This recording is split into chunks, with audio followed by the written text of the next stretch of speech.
Hello, everyone. Welcome to Popcast on the Rocks, episode 67. We're back once again. We're a podcast that talks about pop culture things that we are interested in, and sometimes there are drinks. My name is John. I am joined once again by Andrea Hi, everybody. How's it going? and returning guest, Shane. Welcome. Salutations, John and Andrea. I love it. You got so So, much energy. Yeah, I thought I'd try to top last time. All right. yeah, up and up each time. That's right. So we'll And, have to invite you on again so you can see if we can top I'll this. wear full clown makeup, wow. Wow. Yeah. so I'm don't not invite Alright. me sure back. that's the improvement, but I mean, that would be. It'll be All for your, right. your video watchers, little I was bonus. Yeah. going to say, this show is recorded, Shane. So that promise is forever and ever now. Yeah, that's right. You watch me. I will do it. I don't Well, doubt it. yeah, I was going to say, I don't doubt it either. So let's I'll find pull a out the topic and Shane will come back. I'll pull out the Harley Quinn costume. Yeah. Ooh, I did love that I one. mean, there will be inevitably more Batman things coming, Mhm. so Yeah, save it for Suicide appropriate Squad 2. time. That's right. Yeah. Yep. When is that? That's coming pretty soon, right? That's this They year, I released a think. track from it. Oh yeah, I mean like within months. Yeah, Like August or September, I next month think. or something, yeah. Hmm. Alan.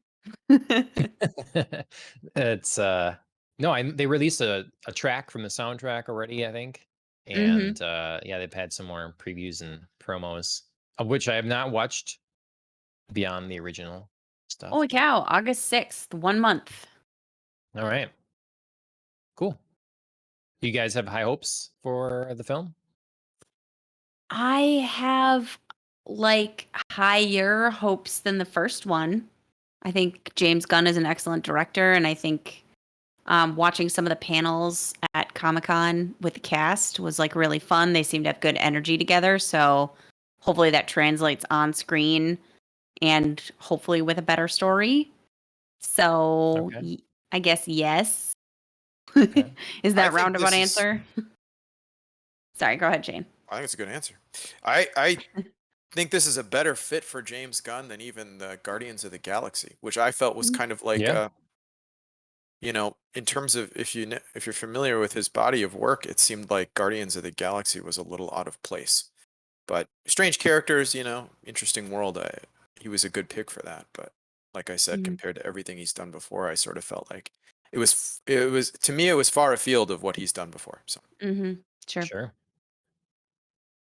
Well, we've brought Shane back this week to talk about Raised by Wolves, HBO Max television program brought to you I by Ridley watched the Scott. family sitcom, not the HBO. Oh, Oh, no! oh, we're just gonna have to compare somehow. Like, how are they different?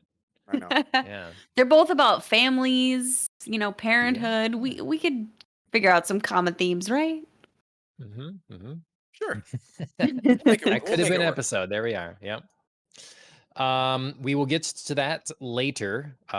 So don't worry about spoilers for that if you're intending to watch it. We'll talk about that later in the episode. Before that, we've got let's see what we've been enjoying throughout the week. Got some Mhm. drink holidays and a little bit more news than past couple weeks. So, um, guest Shane, how's your week been? Good. Celebrated the 4th of July with my wife, my beautiful wife, with her mom's family in Ohio near Cleveland. Oh, okay. We drove out there, and it was about an 11-hour drive. Mhm. Oof. And yeah, and I didn't realize that all of those middle states around the Great Lakes have tolls on their Mhm. freeways. Really? They Oh, I didn't know do. Yeah, that either. Mhm. yeah. So that's a whole interesting new experience for me. Oh, you've never So been I on a assume tollway? there's no. I've always avoided Wow. I've Okay. always searched, routes that avoid tolls. I don't know Yeah. why. I just did. Yeah, But I don't know. Well, unfortunately, there's a certain stretch in there that you just can't. I've got a brother-in-law in Cincinnati, so I know Mhm. that drive and that tollway. Yeah, the difference was like 2 hours, so I figured, Yep. you know what, just bite the bullet and pay the tolls. Quit being a cheap Mhm.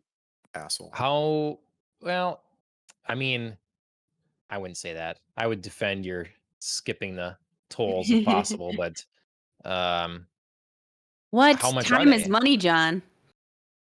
Yeah, Literally, time is money. What was your that's question? Did true. you have a question? What did you say, How John? much Sorry. are they? How much is each one? I think it differs state by state, but I think all in all, we probably spent like $40 each way for all the tolls combined, $40, $50. Hmm. Well, I'm sure all the roads were immaculate then, at least, right? Hmm. We're gonna leave it at that. No? Yeah, Hmm. no, Well, they weren't. They really weren't. Like Chicago, Illinois, or pretty Yeah. much around Chicago and in Illinois, generally speaking, well, I'm just sure terrible. your fuel was cheaper then, right? No gas tax. John, sorry to tell you that No? Oh, gas doesn't shoot, get man. cheaper This oh, okay. All right. unless you're in maybe Texas. I don't know. Can't Yeah, I don't Alaska? know. Yeah. Yep. Okay, well, I've heard, I've never been there, but I've heard Cleveland's pretty cool.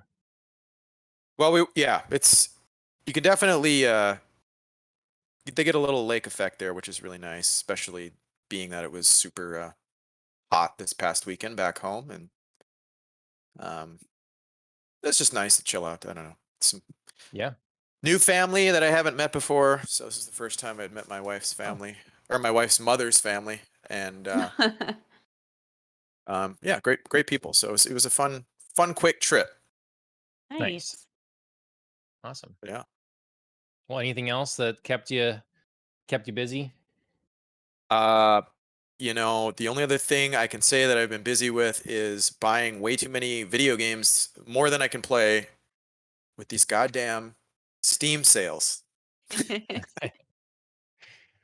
I haven't Any looked So, recently. Like what's great? What's I was gonna good? say anything you're I particularly don't know. excited about? Well, we've been playing No Man's Sky, John. You've been invited, but your poor hand hasn't been Yeah. able to Mm. join us yet. No Mansky, as Alan likes to call it. But that's been a lot of fun. I think it's really interesting, kind of like open world space exploration, infinite, right? So, Yeah. Yeah. yeah. But other That's than cool. that, yeah, cheap $2 games on Steam. I started playing a series of games called The Room. I don't know if you're familiar with, but Oh they're yeah, basically I've like heard of it. puzzle room game type, escape the room sort of things. I don't know. Oh, It's kind fun. of fun. You like, you know, Myst or those types of old school, Yeah. Mhm. first person puzzle solving games. Be right up your alley. I could play that with one hand. There you go. Absolutely. Yeah. And then of course Um, watching Loki. That's the last one. Yeah. Loki, yeah. Yeah, are you caught up Haven't watched today's episode, but today's? Okay. Okay. Um, I read non-spoiler first impressions? I mean, for what you've seen so far? is everyone at least through the fourth episode? No, yeah. I mean, keeping it Okay. completely spoiler free for anyone. I've only seen the first 3, so Okay. but for our audience that may not have even started yet, I are you enjoying like it it still? a lot. I really do. Mhm. Okay. And I like it even more than either of the other two series. I don't know. Maybe I said Okay. this last time I was on the podcast, but I feel like they really pulled out all the stops Mhm. to make this kind of their flagship TV series, at least for this, whatever, how long it lasts, one season or whatever. Like, Mhm. Yeah. Cool. And Andrea, you're caught up or close? Yeah, I haven't watched today's either. Um, but I'm up through 4. So, yeah. I read something interesting today though cuz I was reminded that Black Widow is coming out. Speaking of course, the Marvel universe. Um, Mhm. And I was reading just a blip of an interview and with a Marvel studio writer, and they were just talking about how Black Widow was supposed to set up a connection, and there was supposed to be like a little Easter egg in Black Widow to connect Falcon and Winter Soldier. And that's like the only thing that's been like thrown out of line with, kind of the shifting of we're going to release all these TV series before Black Widow. Because Black Widow was supposed to, of course, kick off like everything in this next phase. And then, of course, it just ended up being the TV series because of COVID. But I don't know. I was just like interested in, that little like tie together. What it's going to be. Yeah. Yep. So how long has Black Widow been coming out? It's, like I mean, forever. It's not out yet. Over a year. Infinite. It's supposed to come out July 9th. So like, yeah, Tomorrow? like this Friday. Yeah. Yeah. But it was like last But, spring oof. was the goal, right? Or Yeah. was it even, I think it was last I spring. I thought it was even sooner than that, actually. But Maybe. I mean, haven't we all been doing like a time warp of, 2020 and 2021? So honestly, you could say just about anything at this point. And I'd be like, sure. Yeah. Well, yeah, Friday. I hope it's good. Yeah, me too. So yeah, that was just like a fun little like thing. I was just like, oh, now I'm like looking forward to it even more now that, I know Sure. there's supposed to be this connection. So Cool. Anything else this week? Marvel related or otherwise? Not Marvel related. Just like a couple things that I've done, in my outside pop culture life. Chris and I made the terrible choice to go golfing on Monday. That was terrible. That was so awful. We were sitting warm. out on our porch or on our deck, and my parents had taken the baby for like a surprise visit, and we were like, oh, we should do something with our baby free time. And we're like sitting in the shade, like having a beer, and like, oh, it's really not too hot outside. Like, let's do something outside. Let's go golfing. Oh my God. 94-degree heat, no shade on a golf course, like walking with your clubs. Yeah. Probably busy. That was, yeah, right? it was awful. It was the worst decision I could have made. Like, it was terrible. I mean, when you started, I'm like, you're already doing what you should be doing.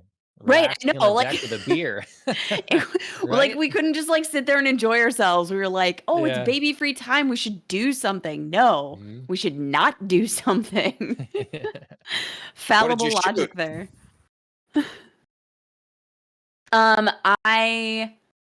So we were on a par 3 course, and I'm terrible at golf, to preface this. So I averaged, I think, about 6 strokes per hole. So what is that? So, I mean, it's I can't do math in my head. 3 over par. So you average 3 over par. I averaged 3 over par, yeah.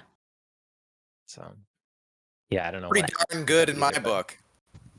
9 holes, Alan. I don't know why I don't know off the top of my head what. So at least it's not too long then, So 54, okay, yeah. It wasn't 18 and. Yeah, I mean, we didn't do the full 18, which is good. Because we already took like 3 hours to play the 9 holes, and we were just like, looked like we had decided to take a dip in the lake fully clothed rather than go golfing. I lost my ball in the right? lake there, and I went for it. Yeah. If there hadn't been geese guarding the lake in the middle of the course, I probably would have gone for it. But you don't really mess with the Canadian goose. They'll get you. So, yeah. So that was my terrible, terrible decision of celebrating over the 4th weekend. And then I did something today that I thought was kind of funny, considering the topic we're going to be talking about, Raised by Wolves. Half spoilery, but not really spoilery. I went and got my eyes checked today. I had a little visit with the eye doctor and was like, funny. Like, can you just put in some of those other ones? I saw the show that. I know, right? Can you give me some ones that make me fly and just like, make me capable of destroying a human being in Wow, 0.5 this is what seconds you want, flat. Andrea. You're looking to destroy a human being, That's right. someone that's on your bad list. Yeah. Yeah, I'll see. Everybody better watch out. Me and my new eyes. But Well, cool. so yeah, so Well, that's what at least you've been golfing once or whatever. I haven't been golfing yet this year, so it's been a while. Gotta get dust off the clubs. yeah. Well, I don't even have my own set of clubs, if that makes you feel better. I just shot some of Chris's. So Doesn't he have left-handed or does he golf right? he golfs right. Okay, all right. He also bats right for softball, so it's very confusing. Yeah, yes. I always remember being odd and like different for situations, but hmm okay. Yeah, it's quite handy for me, obviously, in certain situations. Shane, did you watch Rick and Morty? I've only watched the first episode. I haven't watched any of the others. What are we at? Okay. 3? 4? Three, I think. Okay. Yeah, I Episode gotta 2 get was on so it. good. I So know. good. I keep forgetting I'm that it's always a thing right now. yeah. Yeah, I'm always stunned by they just keep coming up with new ideas. Always good. They are. Always good. No So, spoilers, John. I don't know if you can. no, I won't spoil give you Rick and Morty. spoilers. No, so that was yeah, I watched Rick and Morty this week, caught up. I had the two of them, and past weeks I've been talking about watching through Demon Slayer some, Right. and I finally finished that and then watched the film. So I'm all queued up for the next season. And if you want a recommendation, I mean, yeah, that movie, it's a pretty good movie. I can see Didn't why it did the they numbers it did. didn't they just drop a trailer for season 2 of Demon Slayer? Not that I've Sorry. seen, but Okay. I know they dropped a trailer for. I think there's a game. Oh, maybe that's it. Maybe Okay. maybe that's what it is. I don't know, but I could be out of the loop for that too. I don't know, but Mhm. I don't know. I was pretty emotional at the end of this film, I will say. So Okay. it's um yeah, it's not what I would have expected. I don't want to give any I think Dustin would really like this anime if I had to guess. But Why do you say that? just because of the like they lean on Japanese culture and the they're not actually samurai, but that sort of thing. Our main protagonist with his katana and the training he has to do and stuff like that. Mhm. And then some of the water artwork Mm, that's kind of unique in this is very reminiscent of like the woodblock kind of paintings or whatever that they would do in Japan. So okay. yeah, it's good stuff. Nice. Season 2 trailer is Um, available. Alan oh, just okay, found it. But nice. apparently, there's a lot out. Release date, trailer, story, and more. Well, I want to know when it's coming, but I don't want to watch a trailer. I'm gonna already try it. So October. Narrowing it down to October. Wow, that's pretty That's what soon. it sounds like.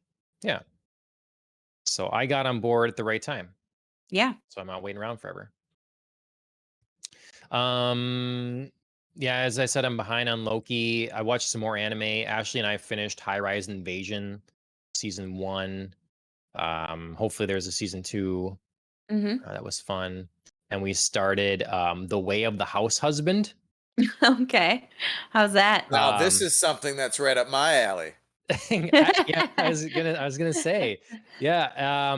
So it's really interesting. We saw the manga and I thought we would maybe try the anime. It's done in a way that's very reminiscent of the manga of a comic. A lot of things aren't animated, like it's very specific what is. There's a lot of like still frames. It's very unique. Like if you look at it, it's very uniquely drawn and animated, that's for Mm, sure.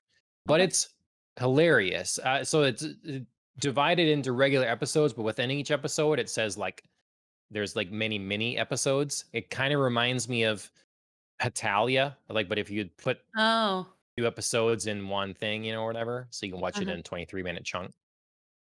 And they just kind of going through all these different situations, and basically this guy was just the general setup.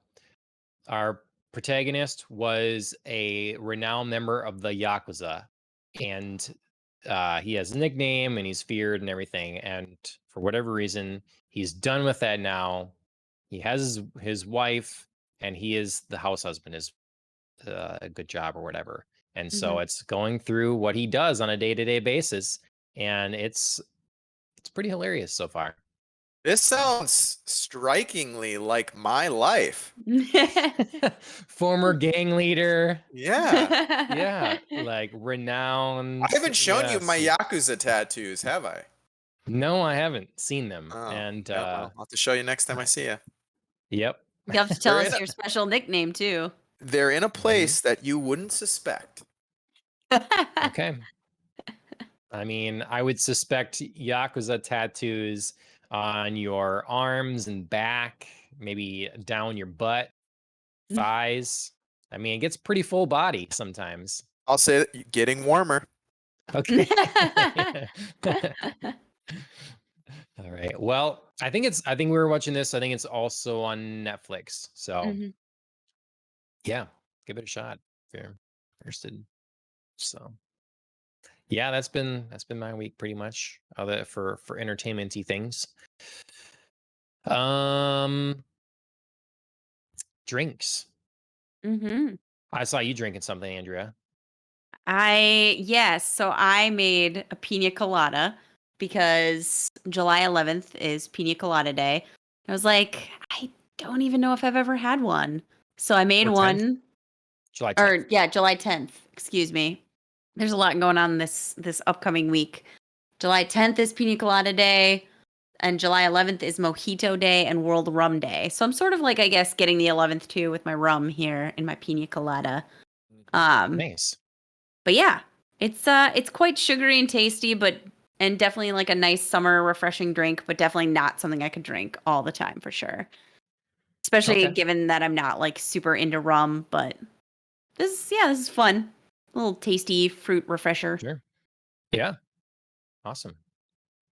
Cheers. What do you guys got? I am Anything drinking. fun? I am drinking a virgin white wine spritzer with a twist of lime. Wow. So how is it a virgin white wine spritzer? Here, I'll show you. It's the pure flavor of the LaCroix soda. Ooh, nice. So you know, Yeah. That's there's your virgin excellent. white wine spritzer. Nice. You got to be on trend Well, and say it's a seltzer. That's what everything is now. Oh, sure. Okay. yep. I'm actually using elements of both your drinks in a way. Ooh. I was working for World Rum Day because I made a concoction that is rum, uh, Cointreau, pineapple juice, because I think pineapple juice and rum is just the way to go. And Classic. then I also have LaCroix in here as my sparkling water, but it's coconut. So Nice. yeah, so I get a little more, again, the tropical element. And yeah, it's really good. I did this again foolishly or irresponsibly rather, not looking at the drink holidays and just like I was going to do whatever. And so it just happened to align because I got Perfect. an early anniversary gift for video viewers if you can Ooh. see it. This is a Oh, specific hey. 007 rum, spiced rum. Yeah. So Blackwell, fine Jamaican rum, 007 limited edition. And how is So it? it's really good. Mhm. It's good straight if you like it that way, or for something a cocktail like this, it works great too. So yeah, Now, good stuff. was Bond known for drinking rum? I thought his thing was martini. So yes, but it is unfair because he does drink other drinks throughout Mhm. the franchise. I think that it gets more I don't know. It becomes such a thing that I must have a martini shaken not stirred later on that they Hmm. start leaving out the other cocktails. Like Mm. early Um, Connery, when he's on like some of the islands, like he drinks kind of whatever. yep. And the books include different drinks, you Hmm. know, than the films sometimes, because the films they get their contract with whatever beer or liquor company Oh, to give them sure. some ad money, So Yeah, do you remember that like very short-lived, and I felt like garnered a lot of backlash, but it was like Bond and Heineken. Oh yeah. Like yeah, for like a hot minute, it was like, yeah. oh, like Heineken's the thing, and everybody was like, cut it out, get out of here, Heineken. Like you can't take this from us. Right. Yeah, no, there's lots of ads more recent with Craig, Lieutenant Craig, Yeah, yeah. yeah. Hmm. I just remember that failing like very spectacularly. Yeah.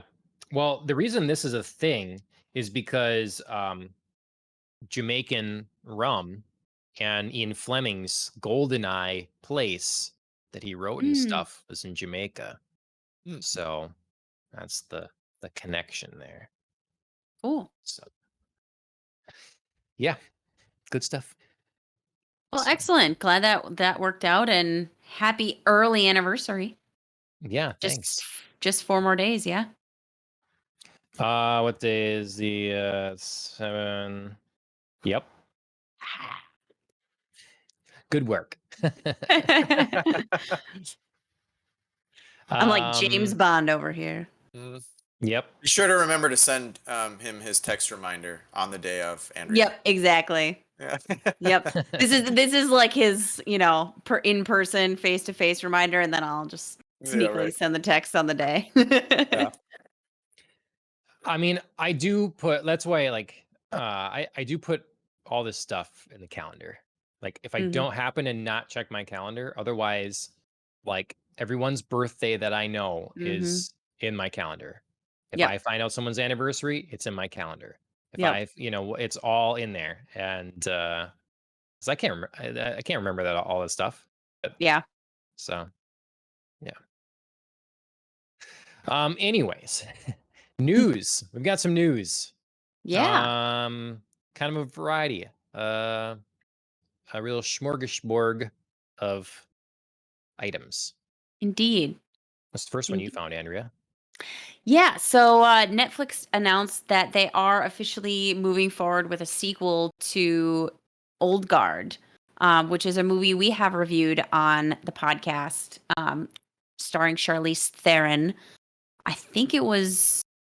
I know. I mean, we obviously reviewed it in the last year, but did it come out last year, or was that 2019? I can't remember. I bet it was last year. Okay, That's a good question, or maybe early last year. sure. But yeah, so they picked it up, and they're gonna make a second movie, which I am happy about because I really enjoyed that movie. I thought it Okay. had a strong storyline, great characters, well acted, um, and had like a vaguely cliffhangery ending where they could have like closed it off. But I'm glad that they didn't, and now that we can follow the newest member of this like superhero squad as she kind of journeys forward. Have you seen this movie, Shane? I haven't. I do want to watch it now after hearing good things about the original and then watching this trailer for the second one. And who doesn't like watching Charlize Theron kick some ass? Absolutely. Yeah. It's based on I a graphic novel or think comic so. book series or something. Is that Yeah, I right? think so. Yeah, I don't Mhm. know if it's a comic book or a graphic novel. I don't remember that off the top of my head. Well, yeah, I mean, I don't know how it was released, but I know there's graphic novel of But it. yeah, So obviously there's yeah. different source material that they're Mhm. adapting the movie from, and Mm. I think they did a really great job. Mm. So, Cool. You'll have to check it out. If I remember when we talked about it, I was like, I enjoyed it, but I had more issues than with it than you yeah. did, if I Yeah, you were more recall. on the fence about it for sure. Yeah, but chance to improve in the second one, I guess. Mm-hmm. So, but you're right, Shane. Like there's a lot like who can complain about watching Charlize Theron kick some butt. Mm-hmm. But I just thought I think if I recall, I had some issue with choreography, being less than impressed with the way the fight scenes were put together and Mm-hmm. handled. Some odd character motivations for one person in particular later Yeah. on. Yeah. Yeah, there was like, this seems odd how, how you're doing what you're doing here. And Yeah. then having seen as well some like almost um like anime comparisons to some things where um basically the anime had done it better. Not it wasn't this story, but like similar ideas that Mm-hmm. seemed to have been taken from some anime that was Right. better originally. So, Mm. but Speaking of yeah. fight scenes, I recently rewatched a couple of key scenes from John Wick 3. Did either of you Okay. see this movie? I Okay. have not. Mm-mm. When I saw it in the theaters, and I like the series. I think obviously both the martial arts and the gun choreography are excellent. But Mm-hmm. Rewatching a particular fight scene from the third John Wick, I was like, he looks old. Keanu Reeves is not moving very fast. Mm-hmm. Anyway, so No, very That's very brave of you to say, Shane. Very brave of you to say this thank because you. look, I mean, because I'm with you. I haven't spoken this in the light of day, um, because the fans are the films are so well loved, and I really do like them. Yeah. However, there is almost it feels I don't know if it's patronizing. It's something. It's Keanu Reeves says himself that we do whatever we can to my level. Like whatever hmm. I can do is what we do. Like if we could do more, because the stunt guys can do more, everybody else can Right. do more. I'm the ceiling that's holding everything back. So we just do whatever I can do, and that's what we work to, and I try my hardest, basically, is how it goes. And but yes, it is a bit unbelievable. And that's because, and maybe it's the almost tongue-in-cheek element of John Wick that makes this work. There's like a like a comic booky sort of thing that keeps it from being too serious, and it can just kind of be badass, but it's not possible. This Hmm. the particular fight scene that you're probably thinking about, I'm guessing in the latter part of the film, it's like he's moving slow. He's not Mhm. quick enough, Yeah. compared Yeah. to who he's fighting, and it's not believable. Yeah. So then Yeah. my question is like, how is he gonna look in John Wick 4? And He's going to be how in a is he wheelchair. and and how is he gonna look in the Matrix? Like, are we just gonna lean into So like super slow movement? All Like, CGI. oh, like Matrix slow down, like every fight scene, super so slow. part of why this is still like passable to me in a way is because it's fun, but because these guys clearly love their martial art and making these choreographed scenes for a film. And so you get to see it all. Like they can take a 6-year-old and make them look like they're beating up the Hulk if they want. Like it doesn't you can do anything. They can take any old decrepit someone and make them badass all of a sudden on screen with the right cuts, the right sound effects, the right amount of CGI. Like it doesn't matter. You can have anything. The cool thing about Keanu Reeves and these movies is they're not doing any of that. They're Mm-hmm. not doing the tricks. They're Right. not Sure. doing the fast cuts. So you're getting to see these fights that are choreographed in a way that is doable because they're doing it. And Yeah. there's less jump cuts. You get to see it. So sometimes that's less impressive Mm-hmm. unless you're I dealing with gymnasts, flipping yeah. and flying all over the place. Right. I do appreciate that they don't take the easy route and do like 1,000 cuts per fight scene. Yep. You know, I can think of the the best example I can think of is the Taken series with Liam Neeson. Like, Mm, watch a single fight scene from any of those movies, and you don't actually see punches make contact because it always cuts like right before, and like the camera's jumping all over Yeah. the place.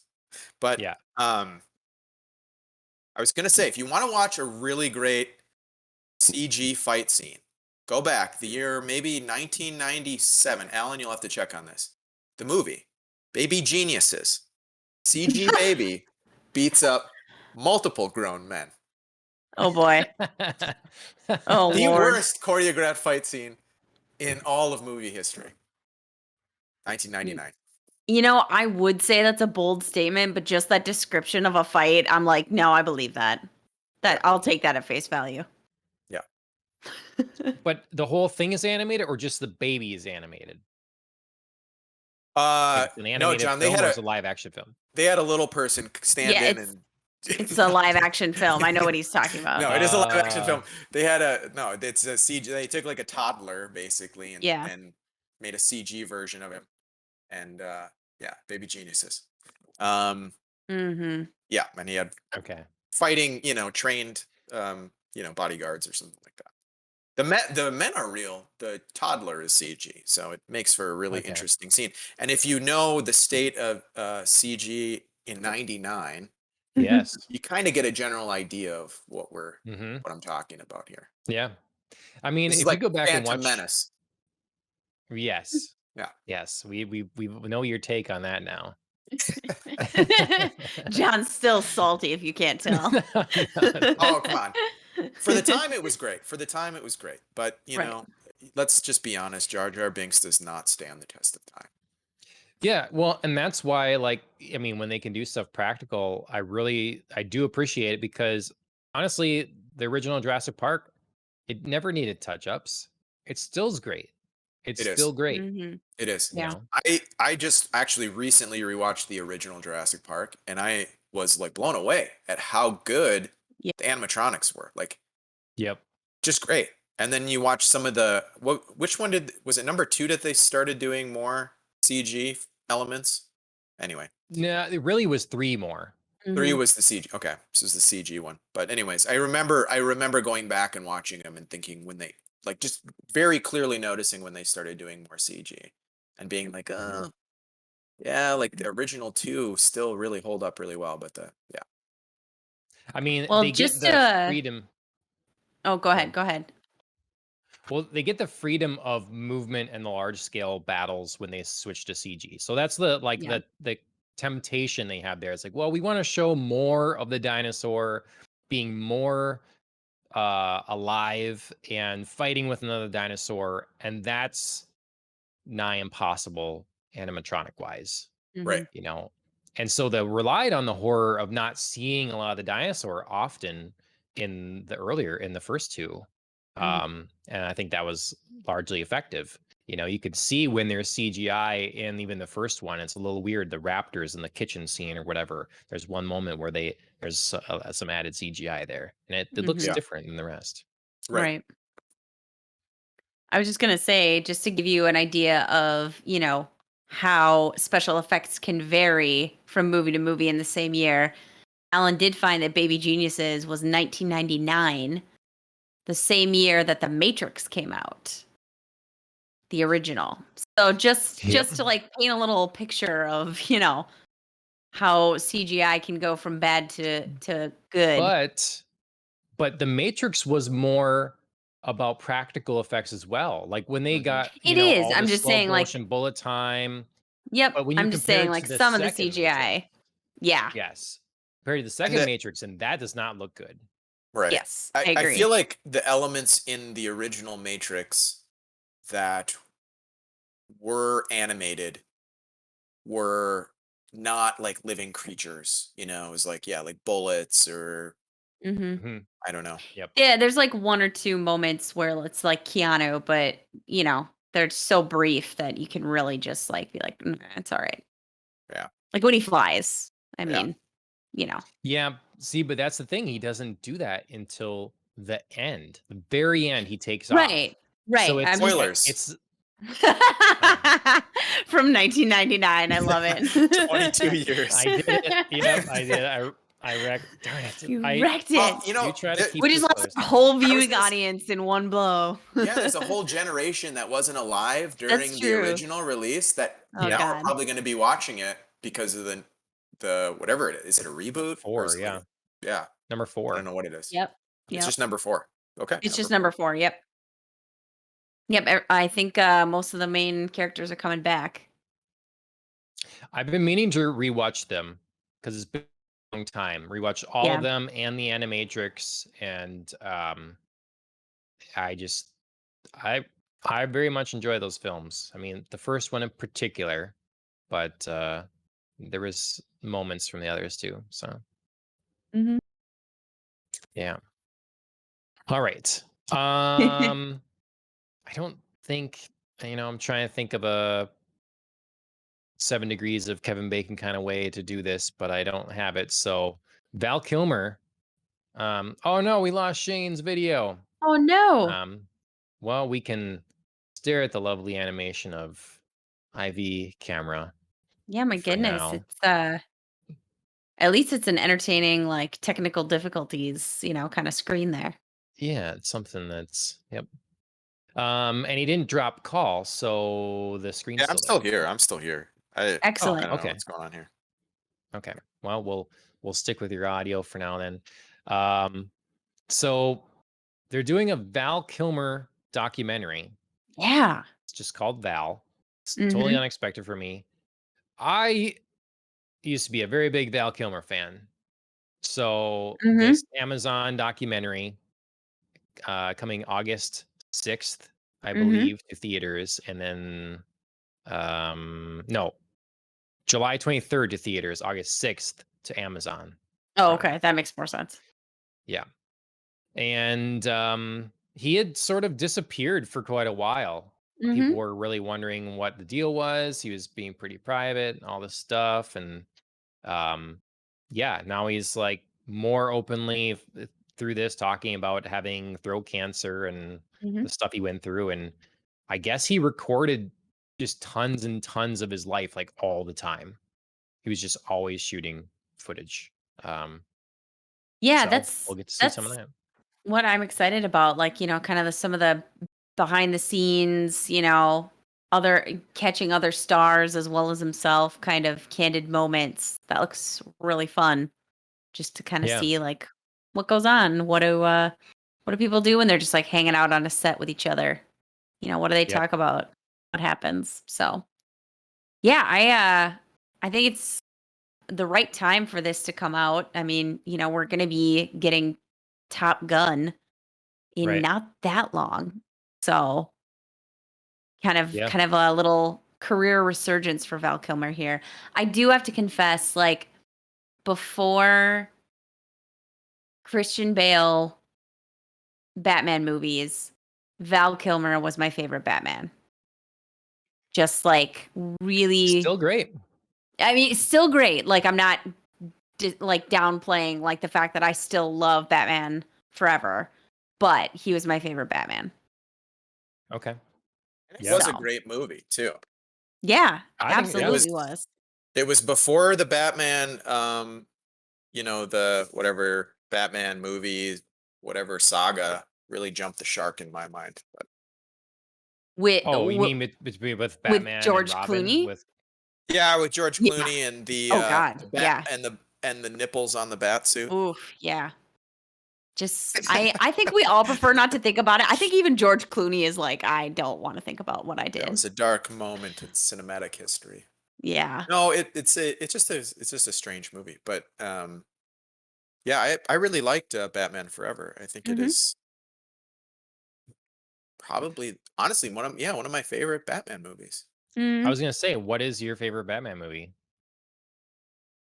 I mean, I don't know if I can pull myself out of my own rear end to say that one of the Christopher Nolan ones isn't the best, right? Just because that was like such a big thing Mhm. when those movies came out, or at least when The Dark Knight came out. But I don't know. I did really like the sort of tone that was set by Tim Burton in the first couple of Batmans being carried on in the Batman Forever universe by a different director who I am blanking on right now. Joel Joel Schumacher. Schumacher. Joel Schumacher. Did he do Batman and Robin too, or did somebody else He come in and did. do that then? He did. Yeah. No, I'm Interesting. pretty sure he did. Yeah. Yeah. I do remember Batman Forever being a little bit, yeah, it was a little over the top, but I mean that's what you expected from like the Batman universe so far with Tim Right. Burton's retellings and like everything Batman up until that point, Adam West, all that stuff was like Yeah. It was comic campy but booky, good. campy, yeah, campy but good and kind of dark, you know. Yeah. Yep. And then I think the camp kind of overtook in Batman and Robin. Mm-hmm. Yep. No, I did like it. I thought Jim Carrey was great as the Riddler.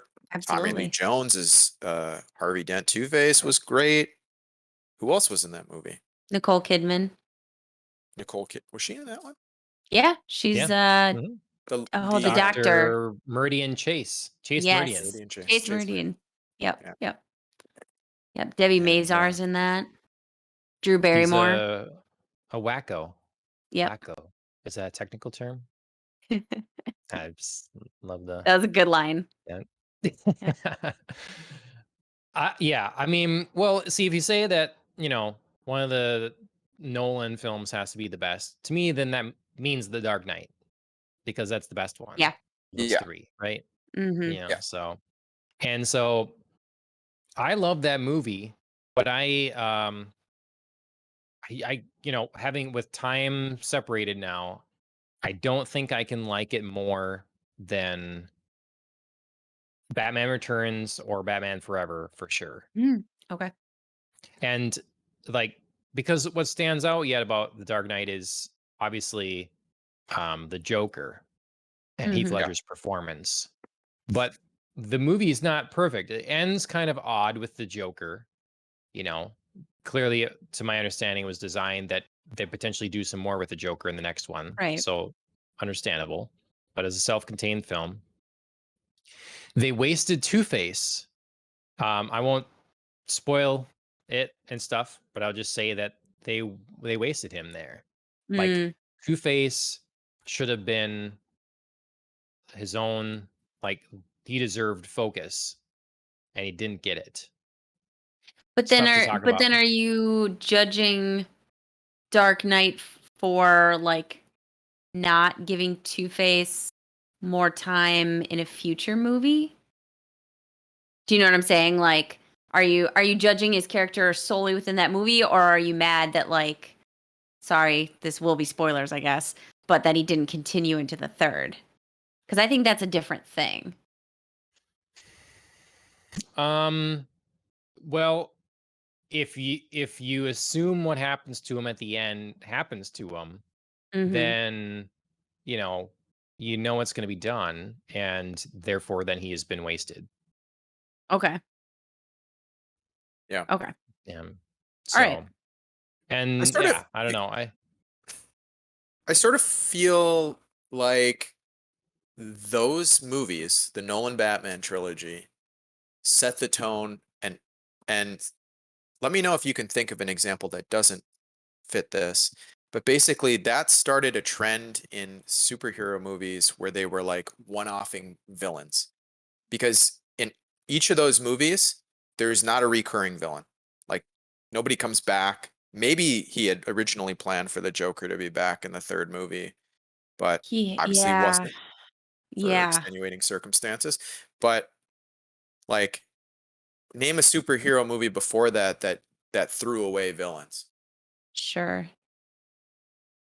Wait, so you're saying it's you're like saying that like all the before X-Men, like they never killed Magneto, they didn't just like kill Magneto off in the first X-Men movie, Sure. Yep. I don't know. Maybe I'm Spider-Man. Maybe. Yeah. I guess they did kill off. Yeah, I think that it's more of a mix. I'm not sure if I'm seeing the trend with it. I thought where I thought you were going to go with that is how it set the tone for what DC decided they wanted to emulate in their cinematic universe going forward. Mm, Even though they couldn't get Christian Bale back mhm. and they had to do something different, they wanted to still feel like that. They really Mhm. wanted to Mm, keep that magic going, even though they had no parts of that anymore. So they got Right. Zack Snyder, and everything is like broody and muted and everything, and it worked well as a contrast to Marvel's bright and colorful thing. mhm, And it just didn't work. Like it wasn't the tone that was selling it. It was everything else about the film that you need all the pieces. mhm. And so I think we got these sometimes unnecessarily dark things until we eventually like broke out with like Aquaman and Shazam and stuff like that. Right. Mhm. Even those, I mean, when you no, I guess I'm thinking more of, um, Aquaman's, like, being shot in, uh, um God, what did we just watch of Snyder's? Oh, Justice League Center Justice Cut, League, thank you, yeah. I'm thinking of, like, the way that he shot, it still is reminiscent of that, but that's, like his the movies, right? yeah, Yep, exactly, yeah, yeah. yep. Okay, well, anyways, that was a side note, side adventure there. I just wanted to say I'm excited for the Val Kilmer thing because it was like him Yeah, and Brendan Fraser that was kind of like, oh, they disappeared and like what happened to those? They were so cool. So, mhm. yeah. To not belabor some of these other things so we can get to our main topic, Yeah, I did want to bring up Star Wars Visions. I'm pretty mhm, down on Star Wars these days, most of what it is, and but Star Wars Visions seems kind of interesting. They're taking these different anime studios to make different versions of stories in the Star Wars universe. So this to me sounds promising. mhm, Um, has potential anyway. So as long as they've been given like kind of free reign, Star Wars Visions is traditionally like it's not considered canon at all, so it's right. just fun other stories. So as long as they've been kind of given carte blanche. That's what it seems like. I mean, you can make anything happen in a promo video for sure, but I mean, just the way that like the different stories were titled, the different looks that they got, like the um different like animation styles, it really does seem like free reign to kind Yep. of go and pursue whatever you want to do. So, Yeah, I hope it has like a John, you mentioned it earlier, kind of like an animatrix sort of feel, mhm. you know. Yeah. Opens up the They world get a little this. bit, has these fun stories. Yep. Hmm. Yep. No, absolutely. I think that's like inject some creativity into the world here, Mhm. this universe. Mhm. Says I think Star Wars has inspired a lot of people throughout the years, and inspired a lot of creativity and creators and made people want to make films and write and do different stuff.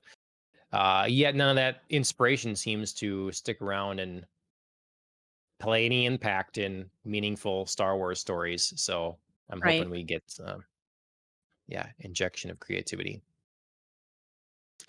In Japanese related things, Ghost of Tsushima is getting a director's cut. Mhm. Official release for PlayStation 5 finally. It is coming to PS4 as well. There are upgrade options. I have held on this game for a long time, so hopefully this is when I am able to dive in when this releases. Comes with the DLC from before and some new Mhm. DLC. So yeah, I'm excited about that. Excited to finally be able to tell Dustin if I like it or not. So, Was he in a big other, fan? yes, huge fan. Mhm. Um, huge fan. So I asked him about it. He said he'll probably be jumping back in to this. Like I say, you can get the PS4 and just get the upgrade cost. I think it's $20, and you get the extra content. There's new Mhm. story stuff. So, yeah, absolutely. Um, and other PlayStation news, PlayStation State of Play is tomorrow, Thursday, 4 p.m. Central Time. Um, It's going to be about 30 minutes, 9 minutes of which is covering a Microsoft title that is now, however, exclusive to Sony. It's PlayStation and PC.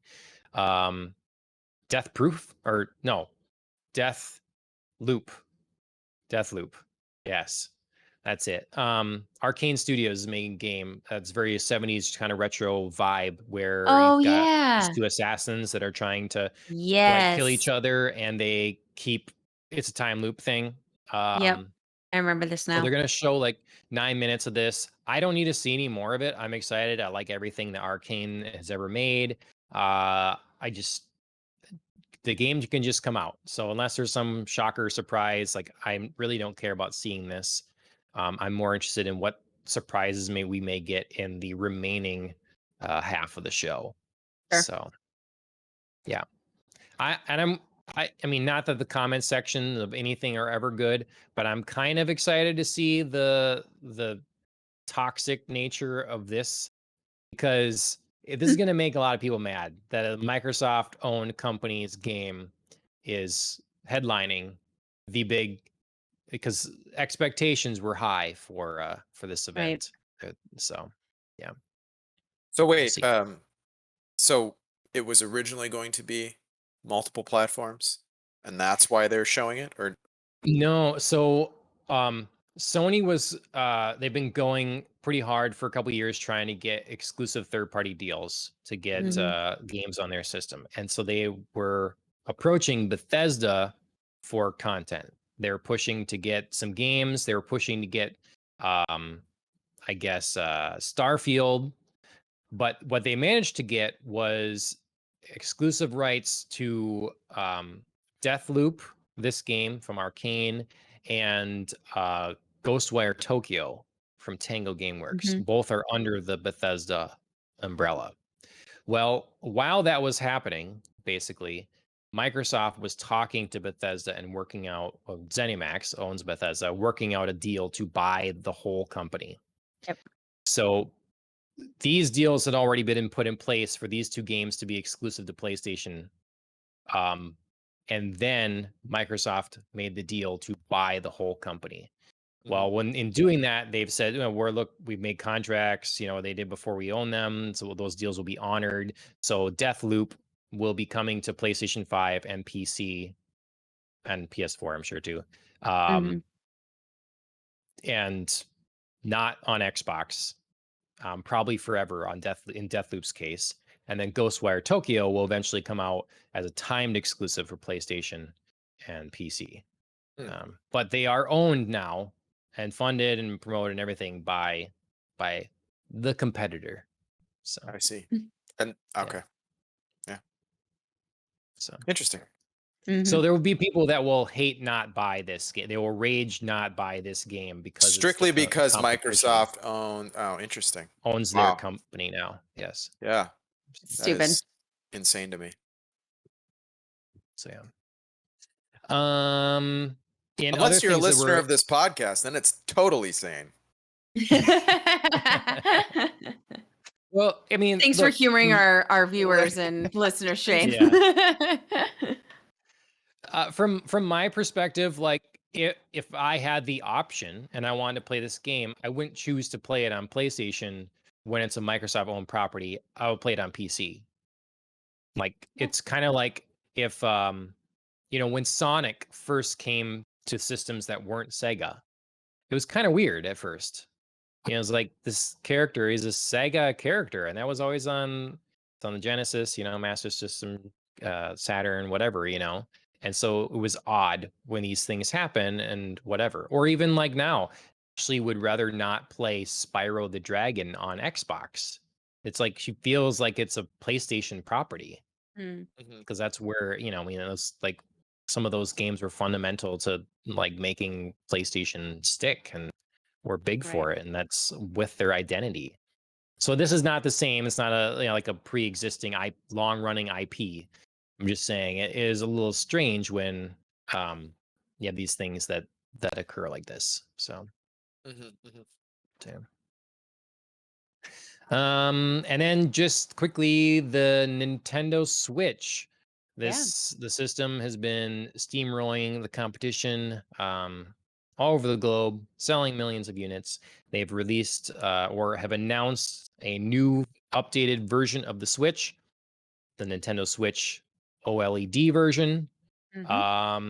This has been largely to the internet that's been hotly anticipating and like believing in rumors and stuff.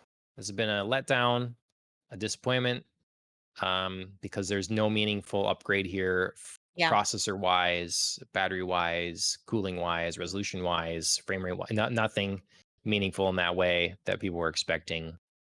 But you're getting a bigger screen. That's an OLED panel and redesigned dock, a little better speakers. So, yeah.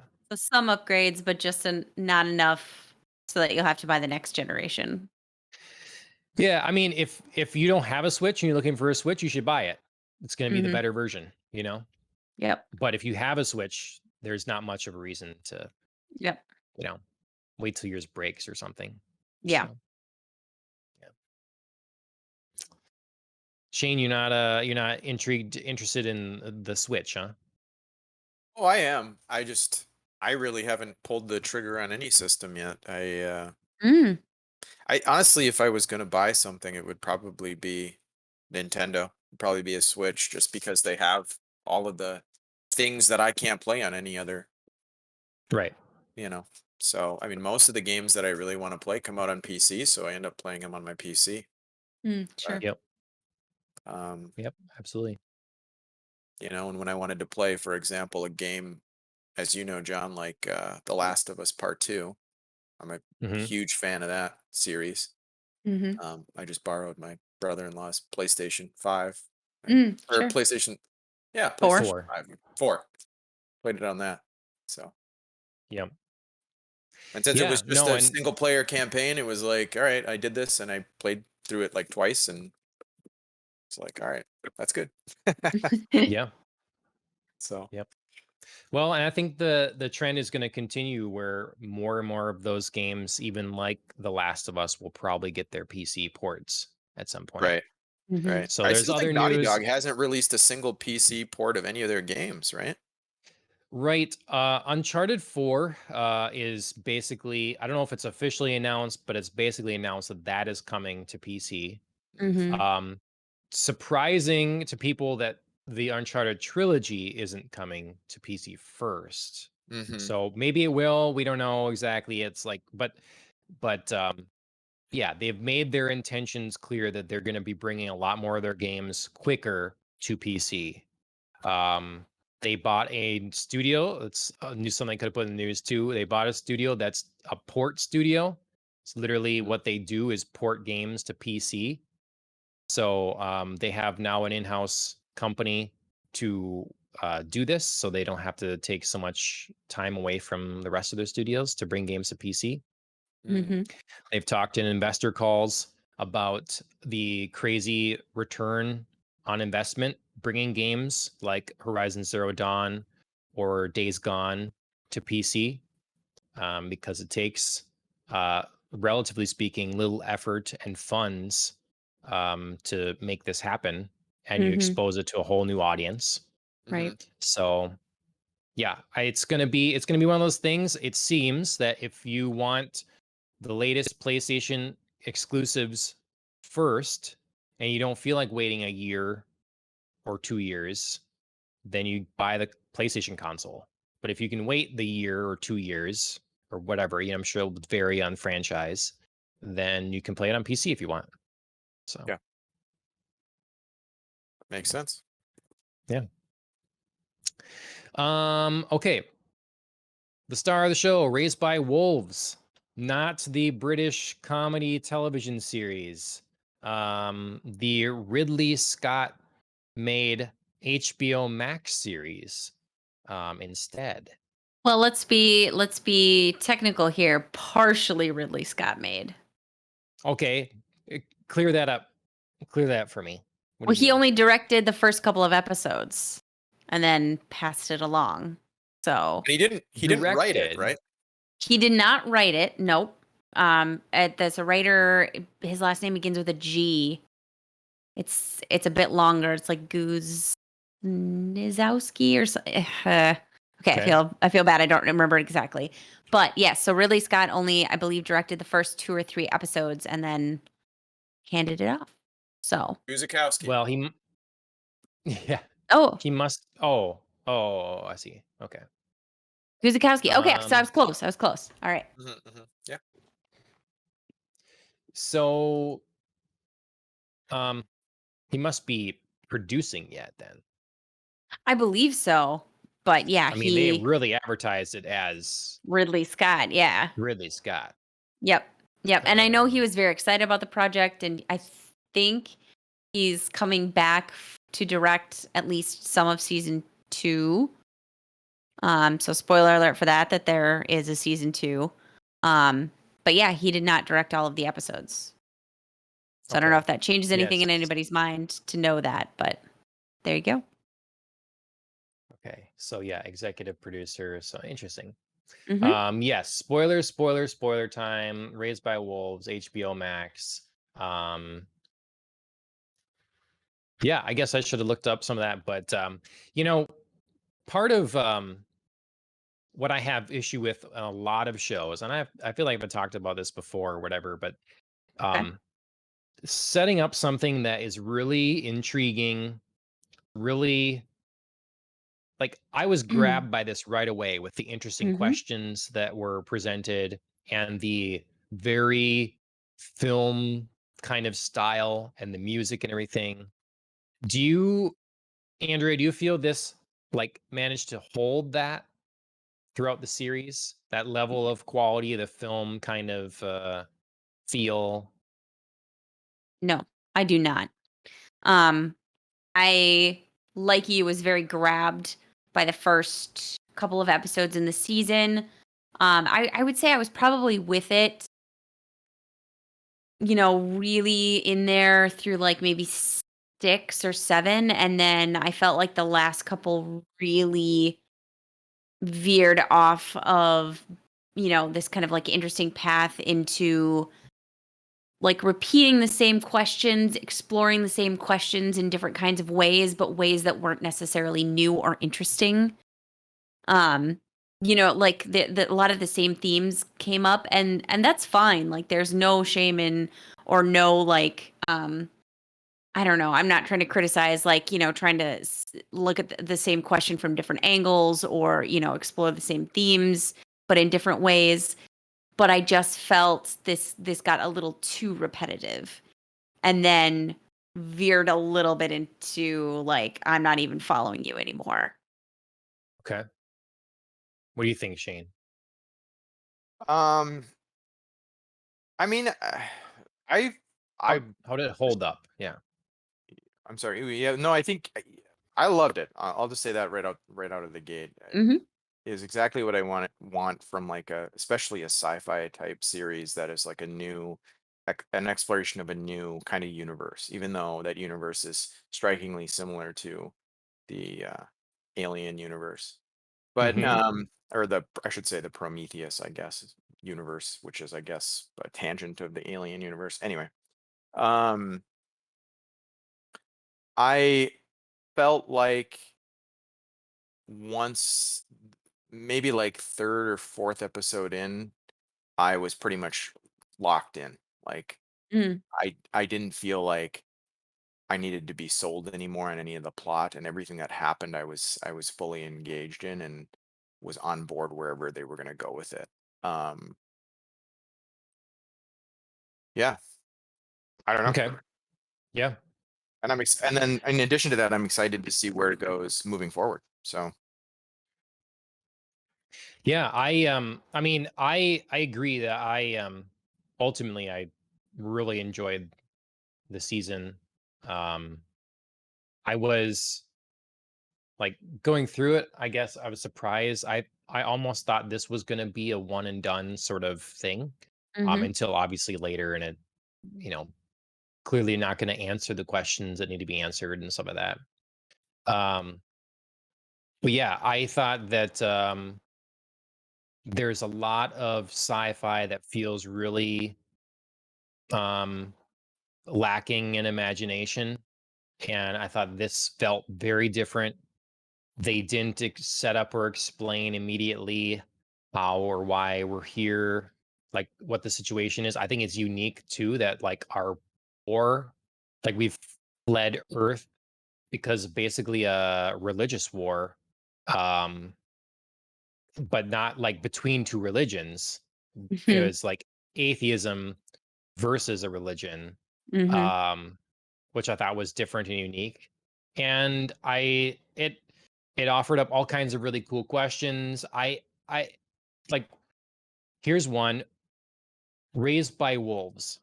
What does that mean in this context? I figured it was obviously a reference to the um, the story of the founding of Rome, right? Like, Mhm. and also the colloquialism of just being like a, adopted, or basically Yeah. raised by a different species, and Yep. you know these human children being raised by unfeeling androids, I guess, because they definitely at least come off like that in the very early episodes, that they Mhm. are singularly focused in terms of their programming, and like this is what they're there to do, and like, can you raise human children, or creatures that are as like emotionally diverse as human beings by you know an android or whatever, I guess. And I will say that Yeah. when I came into watching this show, it came off of a recommendation and I knew nothing of it. And like I didn't even know it was Ridley Scott until um like the first, the credits were rolling on the first episode Mm. beginning, and it was like, executive produced or directed by Ridley Scott. And I was like, oh, that makes a lot of sense. But but yeah, I thought it was interesting, because where it started, at least in the first few episodes, was not at all where I expected it to go throughout Mhm. the rest of the series. Mhm. And yeah. Yeah, I quite like the title. It's very apt. Especially I don't know that you necessarily I think it's better if you know the story of the founding of Rome, of Romulus and Remus, and the mythology of them being raised by a she-wolf and then building essentially the city that would become the center of civilization. Because that's, what's going on here is, you know, uh, young boy is being raised by parents of a different species. In one character's case, Campion, he's a Yeah. human being raised by two androids, mother and father. And in another case, uh, our kind of counterpoint, Paul, who is a young Mithraic child, Mithraic or Mithraism being the religion, um, is being raised by who he thinks are his parents, but are actually two atheists. So again, like creatures of quote unquote different species. I think you can sort of stretch that term loosely here to define like, you know, Hmm. human beings of a different mind. He's being raised by them, but they're also looking to create their own civilization. Um, so, kind of this story kind of repeats in two very different fashions. And we see this like side by side. How are each of them growing up, under these different sets of parents? Um, and so there's a lot of exploration of, like what makes parenthood, what makes personhood, how can you um, raise a being of another species, or conversely, how can you allow, like, kind of trust, a being of another species to parent you, and raise you. So there's a lot of like similar questions that are explored through various characters that I quite enjoy. Um, but like I said, towards the end of the show, kind of felt like we were veering away a little bit from those interesting questions and kind of getting into a little bit of repetitive. And I was kind of ready. I was ready for something else. I will Sure. say that it's, I think, a lot maybe similar along those lines, Andrea, is that Mhm. the show definitely changes in tone. Like, Yes. Mhm. I don't know, about the 3/4 of the way through the season, like, it definitely focuses a lot more on something, yeah, yeah, like I just previously mentioned, like, something I didn't see coming, and that, Mhm. uh, um, the pregnancy of the mother character, Mhm. and through the virtual reality impregnation, whatever that, and, and I remember finishing the series, or the season, and thinking to myself, like, I have way more questions now than I did Mhm. starting this thing. And but I guess that made me very excited for where it potentially could go. I think it creates a really high bar for them to have to, pull this all together, but there are Mhm. great examples where they've been able to do that, and in TV and movie history, I guess. And I'm staying high hopes here that this kind of all comes together at some point. Um, Sure. I will say that, like, not to jump too far ahead in terms of like some of the thoughts, but this is, I feel like, kind of a good opportunity. I sort of feel like, with regards to how it changes, like, Mhm.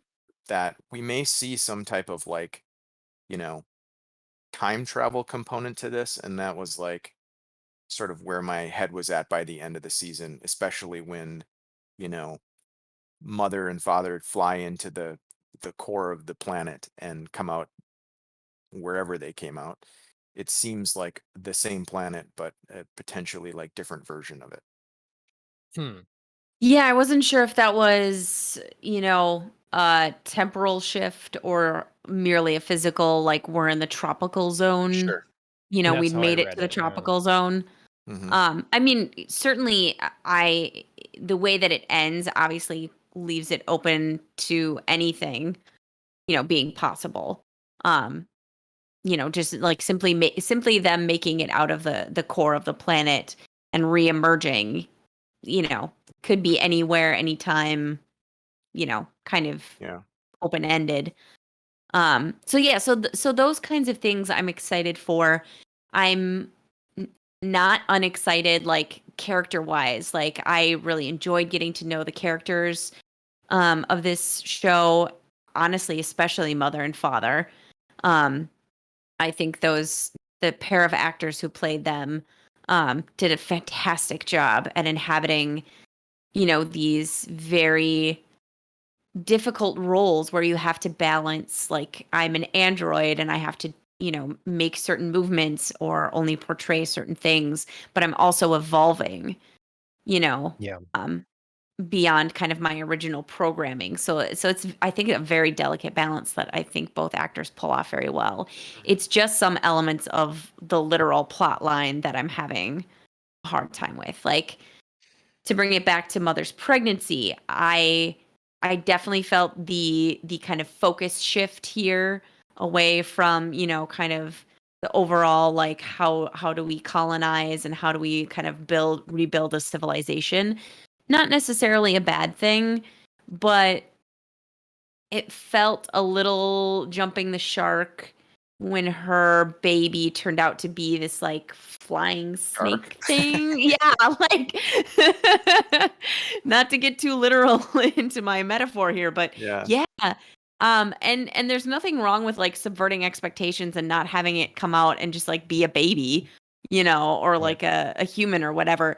But it just felt a little like that. I mean, there's left field, and then there's, like, we're, in the parking lot of the stadium now, so Hmm. I don't know. Hmm. Yeah. And then it like just flies away.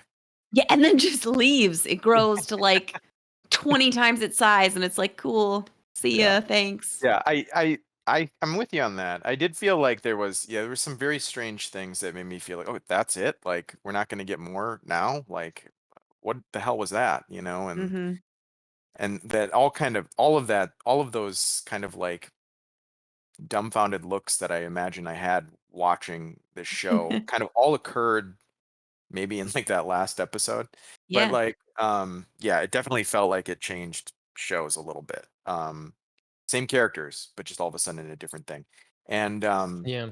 but but I will say that there were some things that, or at least I'm kind of hoping whether they're true or not, they definitely come back to, like, and not to not to dwell on the time Mhm. travel theory, but like, you know, when they first get to the planet and it's the desert planet and like there's giant like reptilian or draconic sort of like bones for Skeleton. the Yeah. planet, it made me think Yeah. like, okay, these are like evolved versions of the giant snake that we see at the end of the show. Sure. Mhm. Like, and the Campions, like the Campion that reprogrammed Mother is the same Campion that she births later on the planet. And Mhm. we know that for any keen-eyed watchers out there, we know that most likely that at some point, based on there's like some cave paintings in one of the episodes that I think Paul stumbles upon or something. Yeah, But I think so. there's like a particular cave painting where it's like one, like it looks like an arc-like ship flying away from the Kepler planet to what looks like Earth. So Mhm. that means that somebody travels to or has traveled from the planet that the show is set on back to Earth. Mhm. And I'm Mm. wondering if there is some sort of temporal shift where like the young Campion who had Interesting. been poisoned by the tubers or the carbos or whatever, but has yet to show the the effects of it, ends up Mhm. on Earth and is now, as in more of an adult, suffering the consequences of having consumed so much radiation in the form of those carbos early in the show. Mhm. You know, he has something wrong with him, like cancer or something, because he dies very shortly after sending Mother away, right? So Mhm. Right. Hmm. Yeah, I that's an mean, interesting you've theory. increased my yeah, my likelihood of supporting that. There's some connections there. Mhm. Yeah, I was time stuff is always difficult. Like it works well in Rick and Morty because it doesn't matter. You know, like it can always just start over. But when it has to like continue on in a serious way, it's really tough. So like I'm okay with them doing time stuff. It's and I wouldn't put it past them because we have gotten these big jumps like, whoa, okay, that's happening. Okay, that's happening kind of thing. And so I could see it, but I'd be worried about them doing it too. It can be really cool and have a good payoff if it's done right, I guess.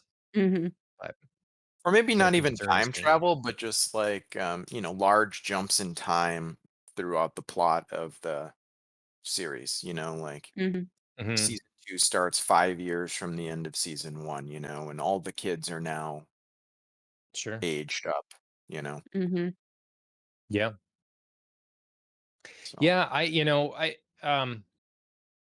I was surprised they didn't answer a few more things, especially when they started raising so many questions right in the last couple episodes. Like you say, seeing the cave paintings, being attacked by a person that they were like calling a devolved human. Here's a Yep. Neanderthal skull. All of a sudden, like this whole season, you've been largely alone. We have gotten the hints that there's someone else, a shadowy something following people. Maybe this seems like the spirits of the dead, weird stuff. And then all of a sudden we start getting like, yeah, other life. Like we get see the little cards that remind him of tarot cards from back home, Right. and then at the very end, and we get another group of people. And to me, that was it was odd that this arc that was coming with all these people and this advanced technology and this other ship coming, that they had no awareness of this other life and happenings on the planet. Mhm. It's always a thing like scan below for life, and activity and heat sources and all this stuff. And to not know that someone Mhm. else had been there, has been there, whatever, Yeah. seemed odd. now So I correct. wonder if there's an answer for that at all, or Yeah, I f- correct me if I'm wrong, but wasn't there a point in the plot? I don't remember which episode. I think kind of early on, where maybe one of the flashbacks to Earth when just before the Mithraic are leaving, um, like they say that there was some signal that was received from the planet, and that's why they're leaving. Hmm. Ooh, I that is, wouldn't remember yeah, that. that is a detail I do not remember. So that, I mean, it's certainly plausible. I'd have to go back and check or rewatch maybe. But I know that mother and father have no idea, which also seems crazy for like two, androids who are kind of programmed to look after, you know, birthing, an entire new race. Like what they're supposed to do is, create this whole new colony and civilization that they wouldn't have had any idea. Because I think it's like episode 7 or 8 that father's like, Mother, I'm beginning to suspect that there is a dark history on this planet of which we were previously unaware. And it's like, but you're just beginning to suspect that? Like, it does stretch incredulity a little bit Mhm. to have them be like completely unaware Hmm. And like when Mother's flying around, all on her warpath patrols. kind of Yeah. thing. Yeah, like you don't. But then all of a sudden, our you know disillusioned, gone mad guy starts. He just stumbles across a camp. You know, so you'd never see. They never saw fire before. In the distance, like Hmm. I it doesn't wreck things for me. It just was they were throwing a lot at us all of a sudden fast, Hmm. changing a lot, changing up the world, and it seemed like some of that could have been paced more Yeah. throughout the season that we could have because the audience was cued in that something else was going on, but what exactly? We could have started queuing in some more characters soon, started that investigation sooner. Like she could have found those tarot cards earlier and had that flashback there of like seeing some ritual with people and then running into basically the remains of that were in that ritual. Hmm. We could have ran into that earlier to like to start understanding like stuff has happened here before, Hmm. and then for that to come to pass where this thing is like puking out white fluid from its mouth as it's contained in this box, and now Hmm. she starts puking out white fluid and then births the snake. Is this a ritual, a thing that's been done repeatedly, and it lends to your time kind of thing or destiny or something, Yeah. that's showing this kind of thing. And so I think all that stuff is cool. It was a lot at once, and there is definitely when we already have to suspend our disbelief some like the idea that an android can become pregnant, and that this was set up to be this way and all this stuff. It was a lot. Hmm. Mhm. um let's see, I was looking at some of you guys' notes to see what kind of things you wanted to talk about. What do we think of here's a thing you wrote, Andrew, about the notion of Mm, reprogramming an android. yeah.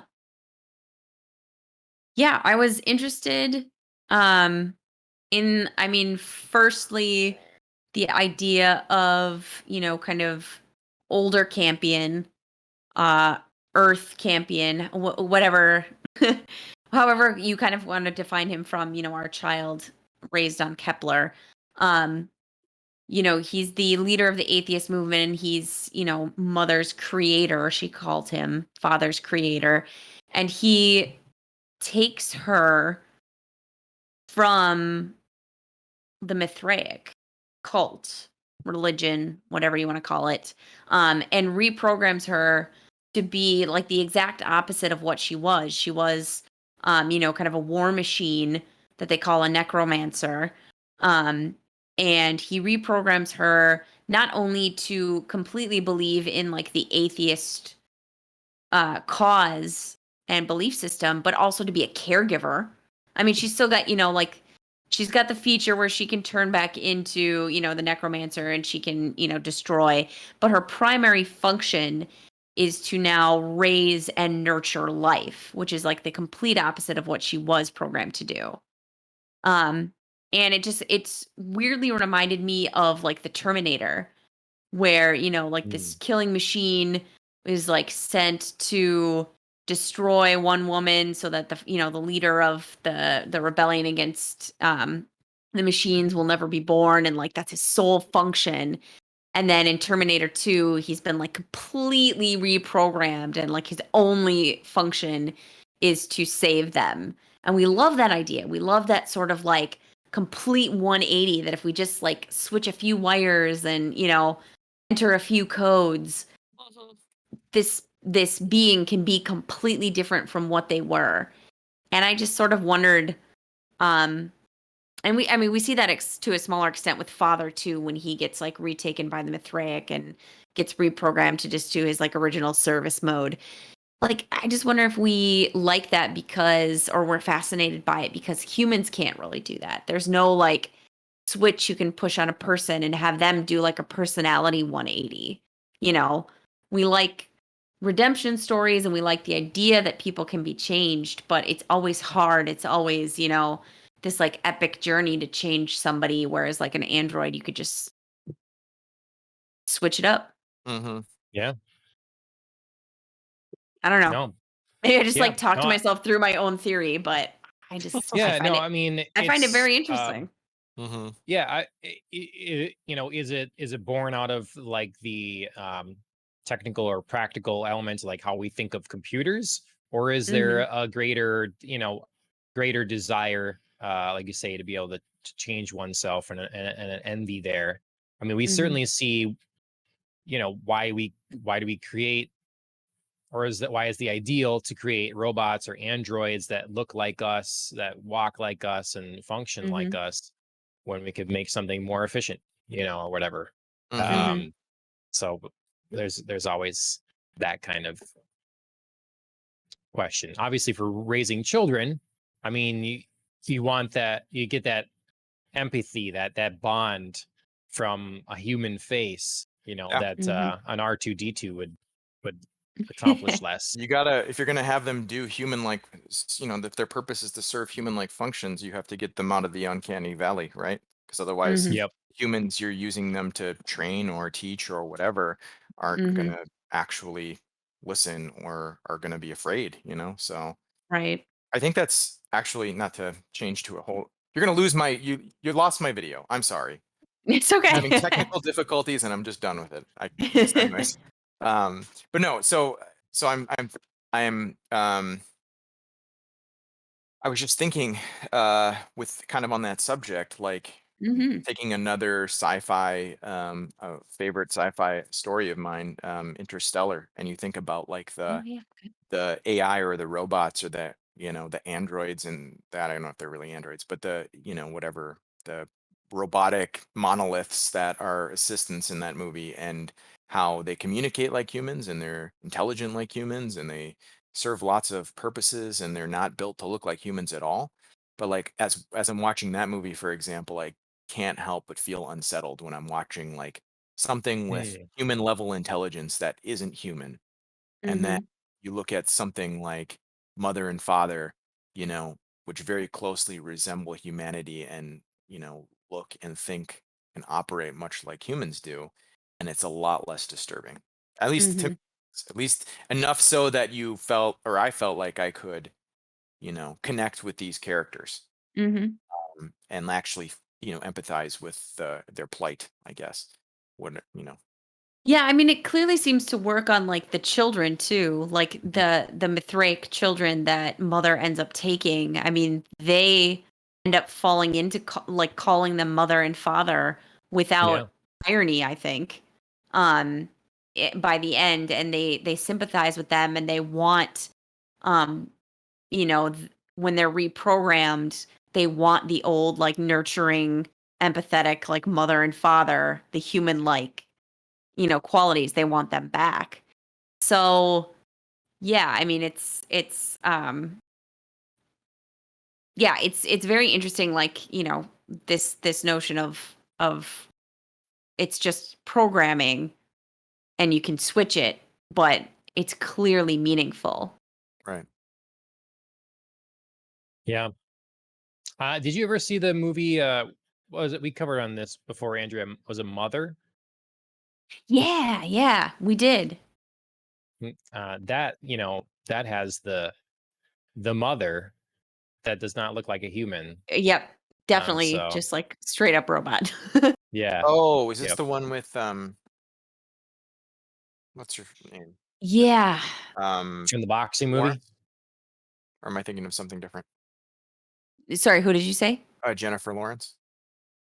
Oh Oh no, no, that's that's yeah, Darren Aronofsky's like Mother, where she's like Mother Earth, and Yeah. yeah. No, so what's the other? It was a famous actress that did yeah. She's in the boxing movie, in Clint Eastwood's boxing movie. Hilary Swank. Yeah, Was it really? that was her, wasn't it? Or someone looks like just like her. Another movie called Mother. Yeah, I never saw that one. this is called Mother, but maybe it has like maybe it's set up No, like it's I Am Mother. I Am Mother. Mm. Okay, Yep, but it is Hilary Swank. You are correct. Mhm. okay, Yeah, could not think of that, but yes, you are correct. okay. Yeah, there's definitely, I think, something more sinister about like the mother robot in that movie, where we like are more prone to distrust her because she doesn't look human. Right. You know what I mean? We're Yep. more like willing to jump to like sinister motives because she's not human like. Mhm. Yep. What's how about this? I like this follow-up thought you have here as well, Andrew, about the Mm, how an android can hold two contradicting thoughts. yeah.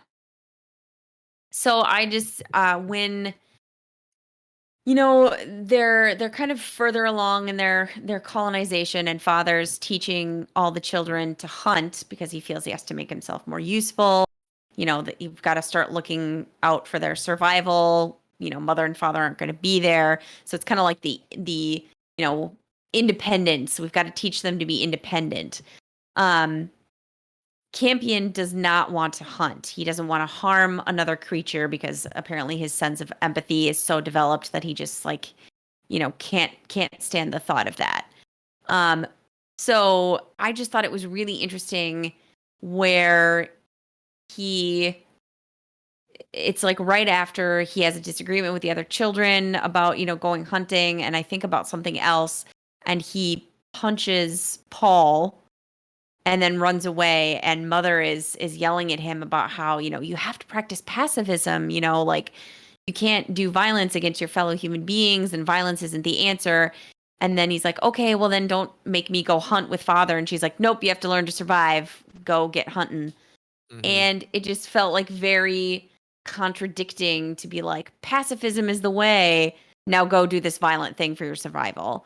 So And also, she's like killing oh hundreds yeah, no, she's like or yeah. thousands of like people on board a ship. Like, Right. She's like the expert at killing. yeah, But like somehow in her brain, like, or her programming, these contradicting thoughts of, I can teach him pacifism and that's great, but I should go slaughter these people in droves.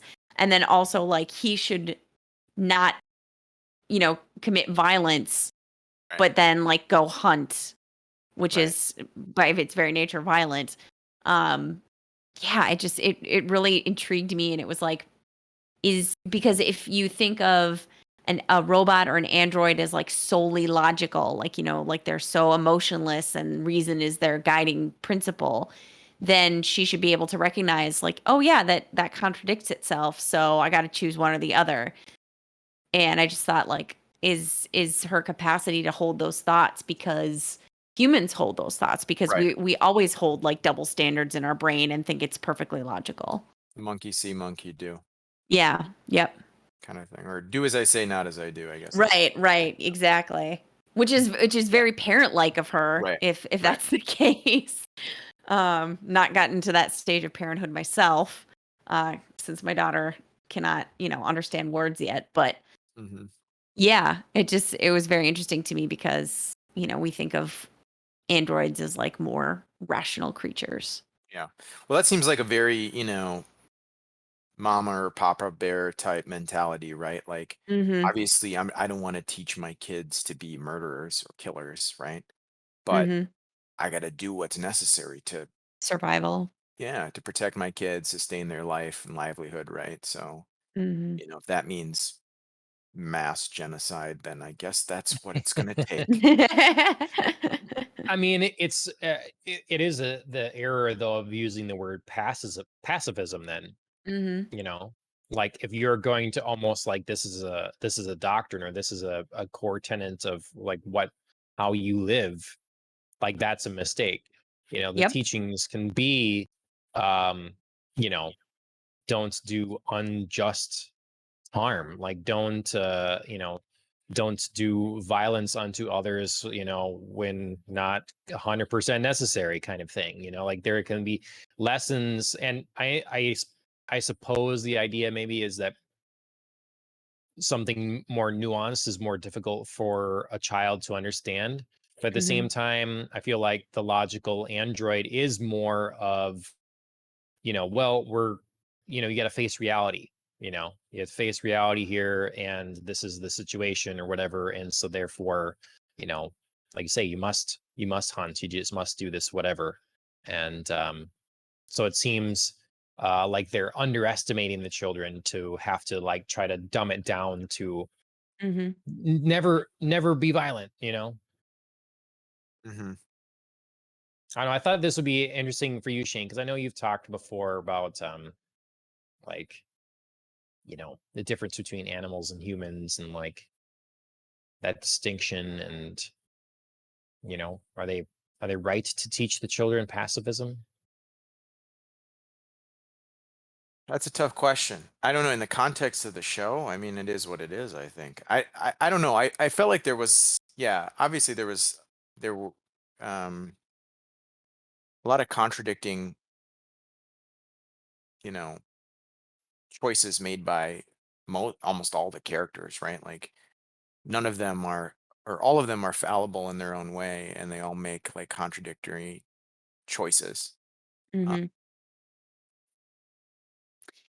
Yeah, I mean, it kind of almost argues like that androids, or at least in the case of mother and father, are certainly as capable, if not more, of raising human children if they're going to act so human as to, Yeah. kind of mimic our sense of, do as I say, not as I do, or, any other number of contradicting beliefs like that, that mhm, here are our ideals for you, but also we recognize reality. So go contradict those ideals when necessary. mhm, And as we see later, towards the end, the whole jealousy element between Yeah. mother and father. yeah. I was pretty surprised by that. I didn't think, you kind of feel it as a human watching the show. You kind of think, oh, Hmm. well, father must feel a little put out right now. But clearly the android's not going to feel that way, right? He's going Hmm. to be logical about it, and like understand that, she is now aware that the mission always was to practice raising children with these other children, and now here's the real thing. And of Right. course that's just gonna, but instead it is met with emotion. And Hmm. so that's always a tough thing to do, because it's very difficult to explain or to get an audience to the point where we believe and understand that these androids are are more than machine. Hmm. They're that they can get emotional somehow, they can change somehow. So um Hmm. assumably that programming though for mother to like you said, John, like her main directive isn't to raise human children. That was something that was added onto her by the Earth Campion. Hmm. yep. And so there's a deeper prerogative for her to get pregnant and have snake babies or whatever, which must have been programmed in her at some point. And based on the timeline of the series, there's not really a moment where we could say that like, yeah, this was added at during this scene or this moment in time, maybe outside of like when she's in that virtual, the virtual reality bed thing, that perhaps somebody could have messed with her then. But Mhm. I'm kind of more of the Yeah. mind to think that this is like a deeper layer of programming at the necromancer level, that like she is basically a tool of destruction, and like at a very core level she was programmed to basically give birth to greater levels of destruction or whatever in the form of this, Interesting. snake. Like she's a, So so then it would be a Mithraic programming? yeah, maybe, or even like pre-Mithraic, like pre-adoption of this religion, like whatever it is, because Oh, assumably, you mean like any human before, like, they got divided between right? Mithraic and atheism? Because in the Sure, sure, story sure. of the show, like the Mithraic humans on Earth, or the adopted the religion based on some ancient text or whatever Mhm. that was brought to them through some mysterious means. Like it wasn't something that they wrote themselves; it was something that Right. they adopted, and they built the necromancers based on the instructions that were found within the Mithraic Mhm. texts that they received. So So do you think the Interesting. whole like interfacing with her creator, as she refers to him, and them having sex and stuff, do you think that's like merely coincidence and there's no function to that then at all? Like this is her inner something playing out? yeah, And like an inner, in like some sort of like pre-programmed unlocking sequence or something like Mm. that, that's being okay, portrayed through, her. right. Something that you can Yeah, understand visually and I sensorily. Yeah, I kind of would almost prefer if that were the case. Like I don't know perhaps like what kind of programming, sequence this is, if it's part of her deeper programming, if it's, like you say, somebody messing with the pod that she's in when she's in that VR. Um but thinking back to like our previous, conversation about the way that mother and father kind of evolve, and father shows this like jealousy towards the end. Um, it would make sense if this was simply part of her programming, because to me it felt like mother in going back to these, VR episodes and visiting her creator, she was sort of evolving in a way, and, experiencing new emotions. Like she obviously, was attracted to her creator and was like desiring to interact with him as a human would. Like she kind of stepped into herself and tried to kiss him back, and mhm, it kind of was evolving that way. But then when she told father about it, she seemed surprised that he would have similar, human emotions. Like, Yeah. this is just like a thing I'm telling you. You're jealous, like, Mhm. but I haven't even told you like the thing about being pregnant and, But my new she did try program. to hide it. She And she he's like, did. "So you She made it." did. Well, yeah, she Yeah. did, but then she, like I said, she also sort of, like, was surprised at father's reaction. It's like, "But Mhm. you were evolving these new emotions, why shouldn't father Yeah. evolve these new emotions?" So, it was very, like, a little disconnecty for me. So, if this was just, like, kind of a program that's, unfolding in a sequence, that would make more sense to me. mhm. And we don't really know the full backstory of father either, right? Like we've Very got a true. lot No. more fleshed out on mother and where she came from, but maybe father is got just as complex a background too. Yeah, I'd Yeah. be very interested to see it. He was honestly one of my favorite characters. Yeah, and like how was he able to, kind of um, you know, subtly keep his, you know, service when the Mithraic reprogrammed him to be his original That service, was cool. right? And Mhm. then his finger was still twitching because, there was still Yeah. shades of his father programming there. Like Yeah. clearly something deeper that's going on there as well. But Mhm. So, what'd you guys think of the religion and soul and stuff? Because that definitely kept me intrigued. Like, I liked that the show, um, it didn't, I don't know, it wasn't like forcing anything on me. Like it really was an exploration and of an attempted atheist kind of upbringing versus a religious one. I thought I love that element of it. But then like there was clearly something to Soul. Like, Mhm. I mean, you see the the magic or the miracles or the things happen, the voices come to people's head, and you know, is there a real purpose to all the things? Is Soul directing this? Is he a godlike entity, or is it just a more advanced being that like Mhm. sees a way for the world, or a way to spread their religion or their control, or like, do we have any theories here?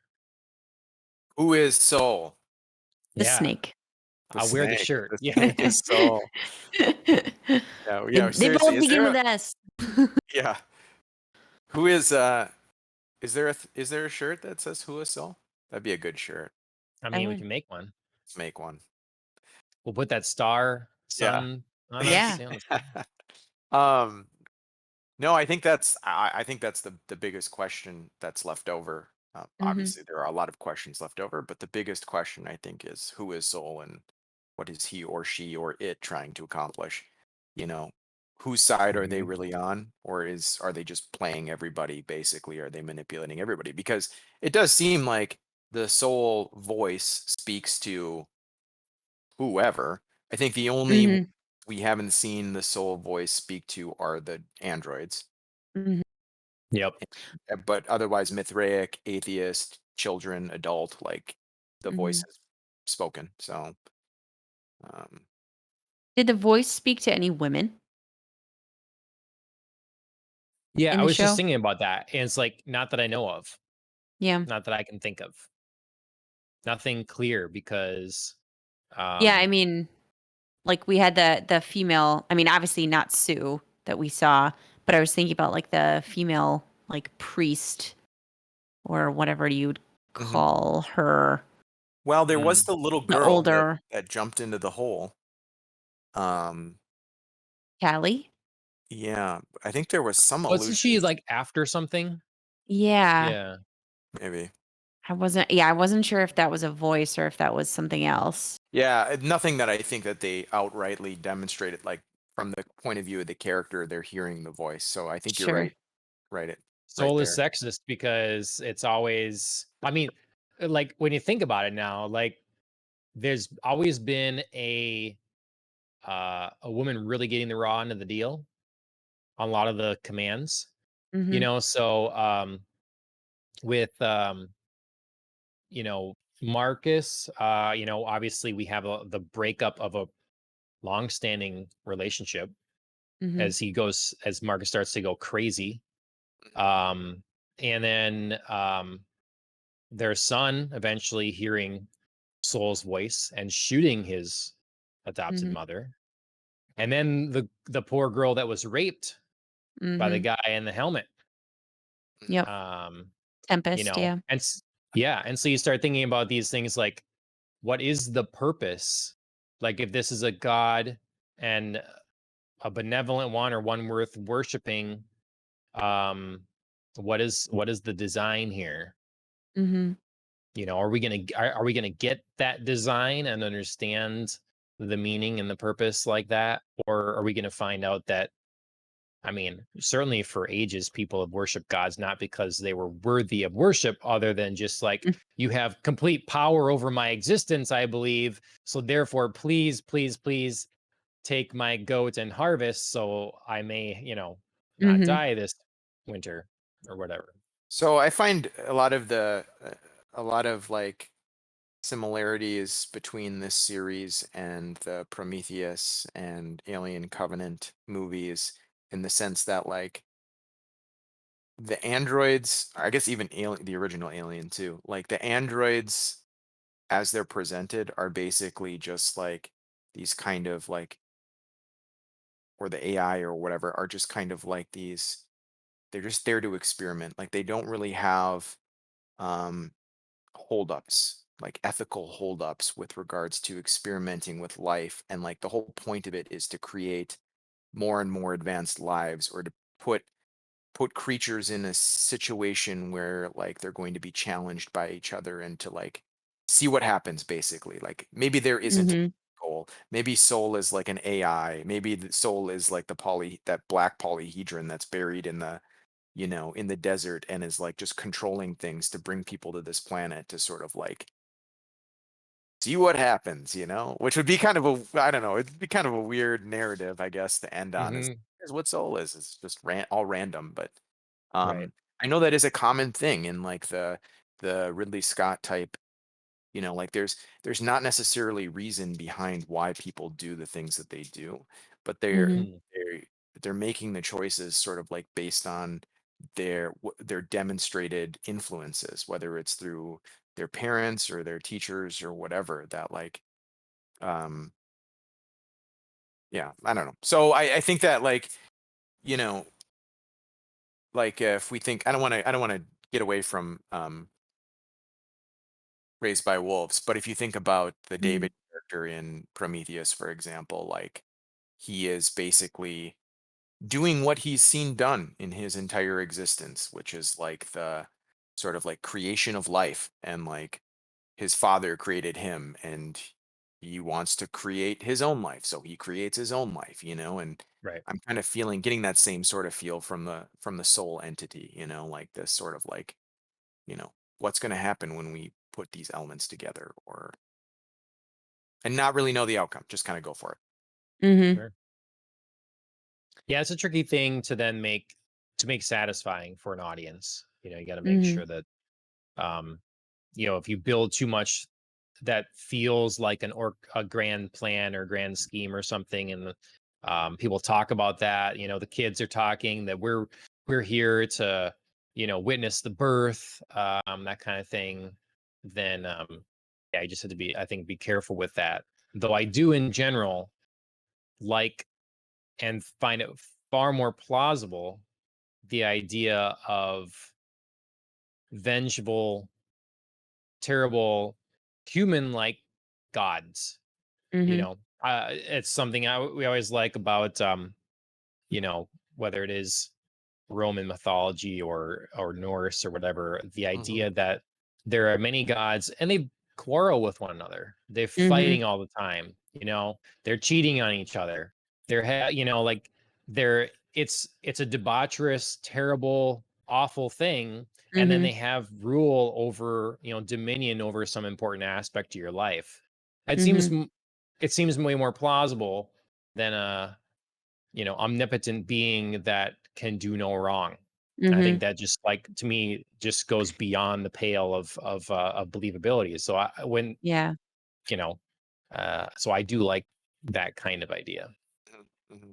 I do like I like following along with that, the fact that in Raised by Wolves, if we are assuming the Whisperer is Soul, that we're gonna take that and run with it right now, at least until proven otherwise. The This god seems kind of petty. Like he's whispering in different people's ears, I guess I say he, but that's because the characters say he, could be she, whatever. Could be a they. Um Soul is like, hey, how about you go after this person? Hey kid, like did you know your parents aren't really your parents? Like, Hmm. you know, I don't know. It just like Soul is telling people to do some kind of like wacky things, and he's imparting some random, you know, bits of advice like that seem um like counter to the person's best interests, like when Soul whispers to Marcus that Mother shouldn't be killed. Like really, for the Mithraic, she should be. She's a danger as long as she's alive. No amount of reprogramming is going to do anything. And yet Soul keeps whispering like, should save her, don't kill Yeah. her. So I don't know. It didn't really seem like you say. It doesn't seem like the voice of a benevolent God that can do no wrong. It's more like Mhm. we'll see what happens if you don't kill her. Yeah, Or Mhm. yeah. yeah. And now that she's had her snake baby, I wonder if the voice would still tell people to spare Not her kill her. life. Yeah. Yeah. Yeah. No, maybe her purpose is served, or like, wow, that's some crazy shit that just happened there, huh? Yeah. hmm Whatever happens to her now, you know? Yeah, right. So, Um, I do think it's interesting that we get one other sort of take on religion in this world where, um, Mother and Sue are having one of their kind of first bonding conversations. And Sue or Mary, however you want to call her. And she says, I can't have children, but now when I took over this body and this face, I gained a son. And, it's like all I ever wanted. And I love him so much. And I can certainly see now why people think, when they've stumbled into such great fortune that they just can't even imagine how lucky they are that they have to invent a god to thank for it because how else could this, right. wonderful I thing love could that have come. line. Yeah, I thought that was a really interesting notion about like, I can't believe my good fortune. It doesn't seem possible that I could have earned it or stumbled into it by pure luck. It must be by design, and therefore I must thank somebody for it. And therefore, I'm going to create somebody. Good or bad, honestly. Right, She right. used the example of good. I mean, when you think about people for most of all of time, like just the idea that everything's shit. It's all terrible. So, and your life feels like you have no control over it. Yeah. So you really do feel like anything that comes your way, good or bad, you do have to thank something else because your entire existence, you know, for most of mankind, everybody has been a slave. So Mhm. you're a slave, you do what you're told, like you probably die young, your children are born into being a slave, they do what they're told. Like you have no very little uh autonomy over your life. And so why should anything be any different? Mhm. So when you are blessed with something or something is particularly terrible, right, isn't that also the responsibility of something else? Hmm. Right. And so I feel like that's another element of it. Not only just like something, where you're just used to not having control of your own existence. Hmm. Mhm. So, kind of tying into tying into the religion thing, I like your comments here, Andrea. Mhm. How many in belief systems go along with what others want to hear, Mm. and how many truly believe? Mhm. So for the show or for anything, it's a good question. Yeah, this show really like takes a dive into people who really believe, who seem to really believe, who sort of like get roped into belief systems, the way Marcus does. He obviously starts out as an atheist, but by the end, we are truly convinced that, he's a believer in soul and, Hmm. he's, all in on this religion. But then, or like Paul is the same, he's pretty in once, Saul proves himself by restoring Mouse. But then, we have people like Tempest, who is like just going along for the ride, just saying what everybody wants to hear, just like, and she gives the same advice to Campion to save his life. She's like, listen, be practical, just go along with it. Like, that's what I did. Hmm. And, it's saving my life. So I don't know. It just made me think a little bit more about, I guess, both sides, like how many people just go along with something because it's practical, because they know it's what others want to hear.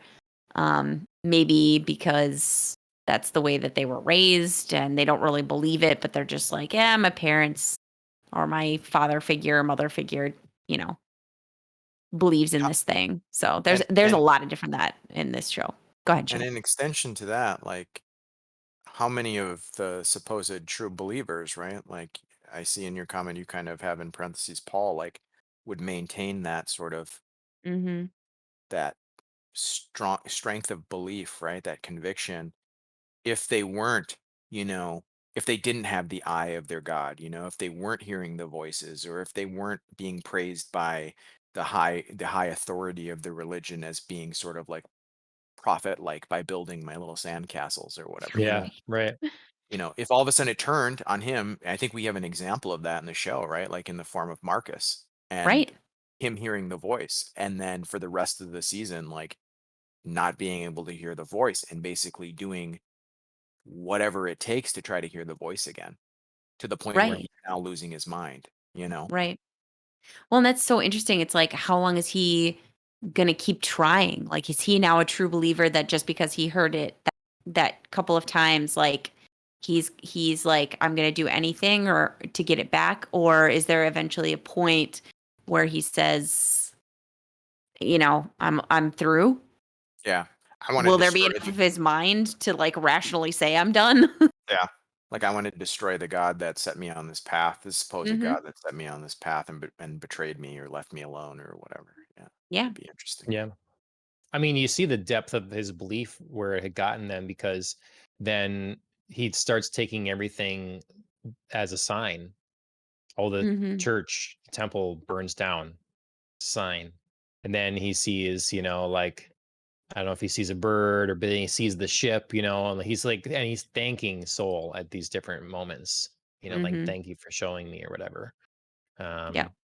So yeah, I mean, but it's one of those things. How could you not? It's one of those kind of experiences where you talk about ghosts or whatever. You talk with someone, it's like someone experienced something. They saw a shadow figure or a spirit, or that their senses told them they saw this thing.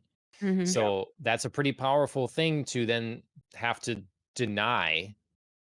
So if you're very clearly hearing voices, being told stuff you shouldn't know or whatever, um, seeing someone spontaneously combust, yeah, it's a hard thing to deny and to kind of try to rationalize yourself out of. Hmm. So I don't blame Yeah. them, I guess. Well, also like, you think about how much is the result of influence on from past experiences. So you think about um Marcus and his extremes, like, but he was also, a child soldier. And Hmm. Mhm. how does that affect his, adult susceptibility to being indoctrinated in anything, right? Like, Mm, if sure. that was your reality in your most formative years, like, you're going to be, I feel, extremely susceptible to, temptation in terms of like, where am I the most powerful? Where do I have the most control over my life? Because Hmm. my experience thus far has been very little control. And what's going to grant me greater autonomy or greater, you know, authority, you Yep. know? Yep. And Whereas, to take your point, oh, go no, go ahead. ahead. No, I mean, you go, John. Well, to take your point, Andrea, and like go I guess one step further, Hmm. y- how many people are part of a group or a belief system that don't ever really bother to think about it? Like Hmm. it just is a part of existence. It is a part of you and everything you've known. So you don't have to, like, are those people believers if you Hmm. haven't actually pondered and like Right. decided? And like, I feel like that's a lot. I feel like there's a lot of people and can be applied to probably a lot of things in life, where there are some things that are just go unconsidered, Yep. just go unthought of. And then all of a sudden, maybe someone like running into a wall abruptly has to think about something that they Hmm. just kind of taken for granted forever. Hmm. um how many people is that in a belief system? Right. Yeah, I mean, clearly, like some of the children, like kind of fall into that category. Like Hunter. Hunter's never obviously had to think about like being part of the Mithraic. Like he clearly is just like, this has been my whole life. Like it's part of my identity. I'm the son of a clerk. Like I'm important. So therefore, like, you know, he's never had to question like, should I really be a part of this or not? Because it's Yeah. it's everything he knows. And now I think like maybe by the end of the series where he sort of restores father, um, you know, like from his factory settings. Like, yeah, I don't know how to say which way that goes, but yeah. So now that the fact that he did restore father, kind of maybe is the beginning of some cracks in that foundation.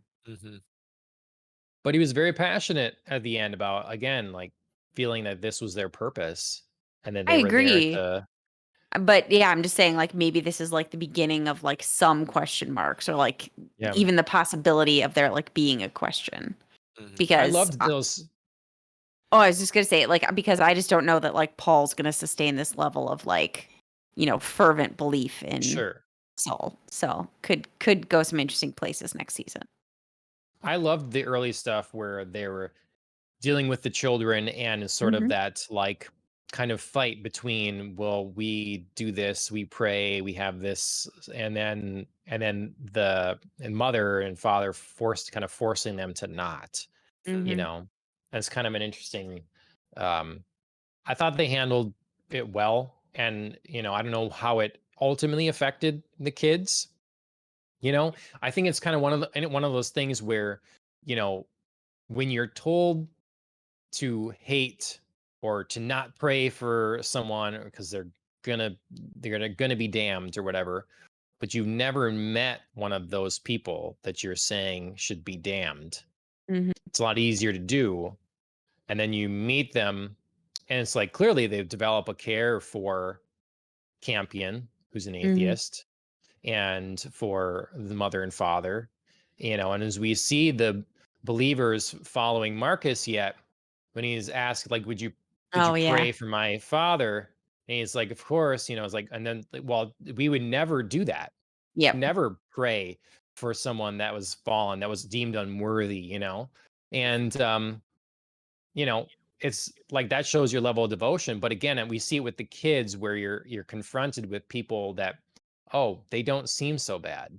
Oh, they, actually are okay. And, on both ways. And Mhm. so I just thought they handled that pretty well with the kids. Yeah. Yeah. Well, that's the strength of the narrative too, is the character development that like none of these characters are so one dimensional that it's just like Mhm. you can't there's not a bad guy. You know what I mean? Like they all have Right.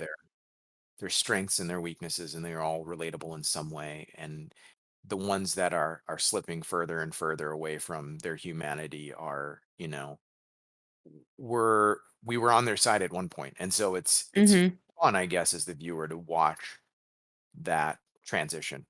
And I Mhm. think the best example Hmm. of that would be Marcus, like you you sort of are trained as the viewer early on to see the Mithraic as the bad guys.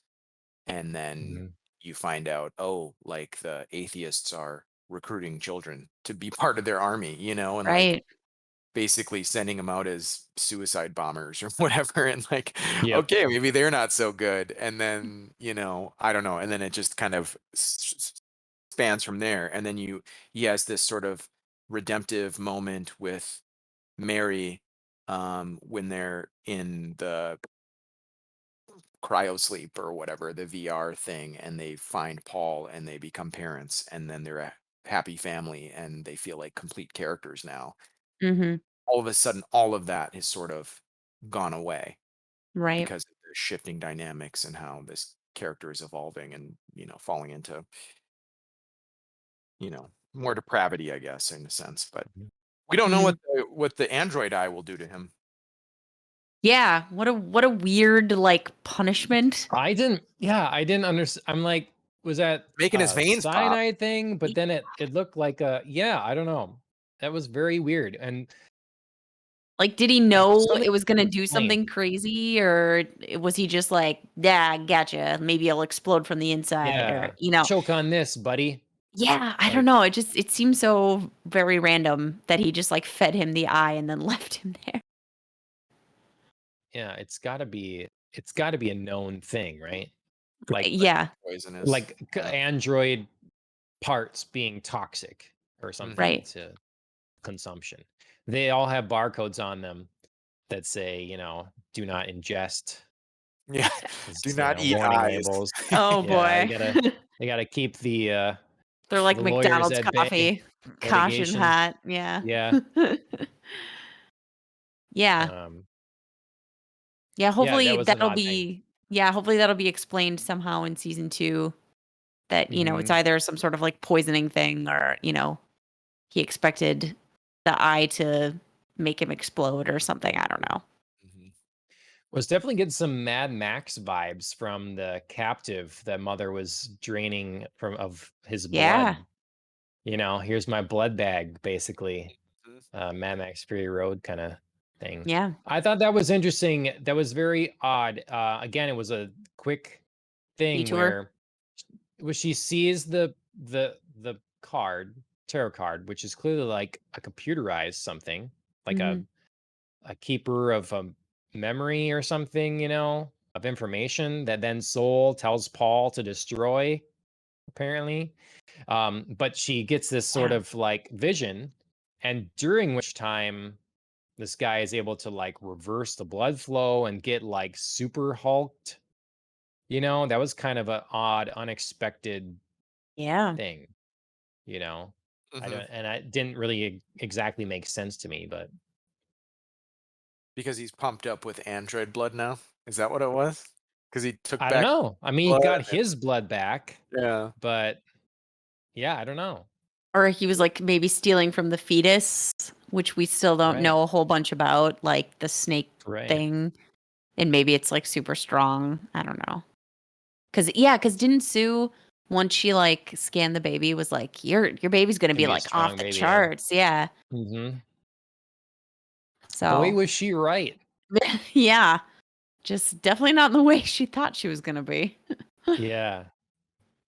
Yep. Yeah, that was a weird detour. I mean, it was kind of interesting in the fact that like, we were very satisfied, I think, as viewers with like Mother punishing him.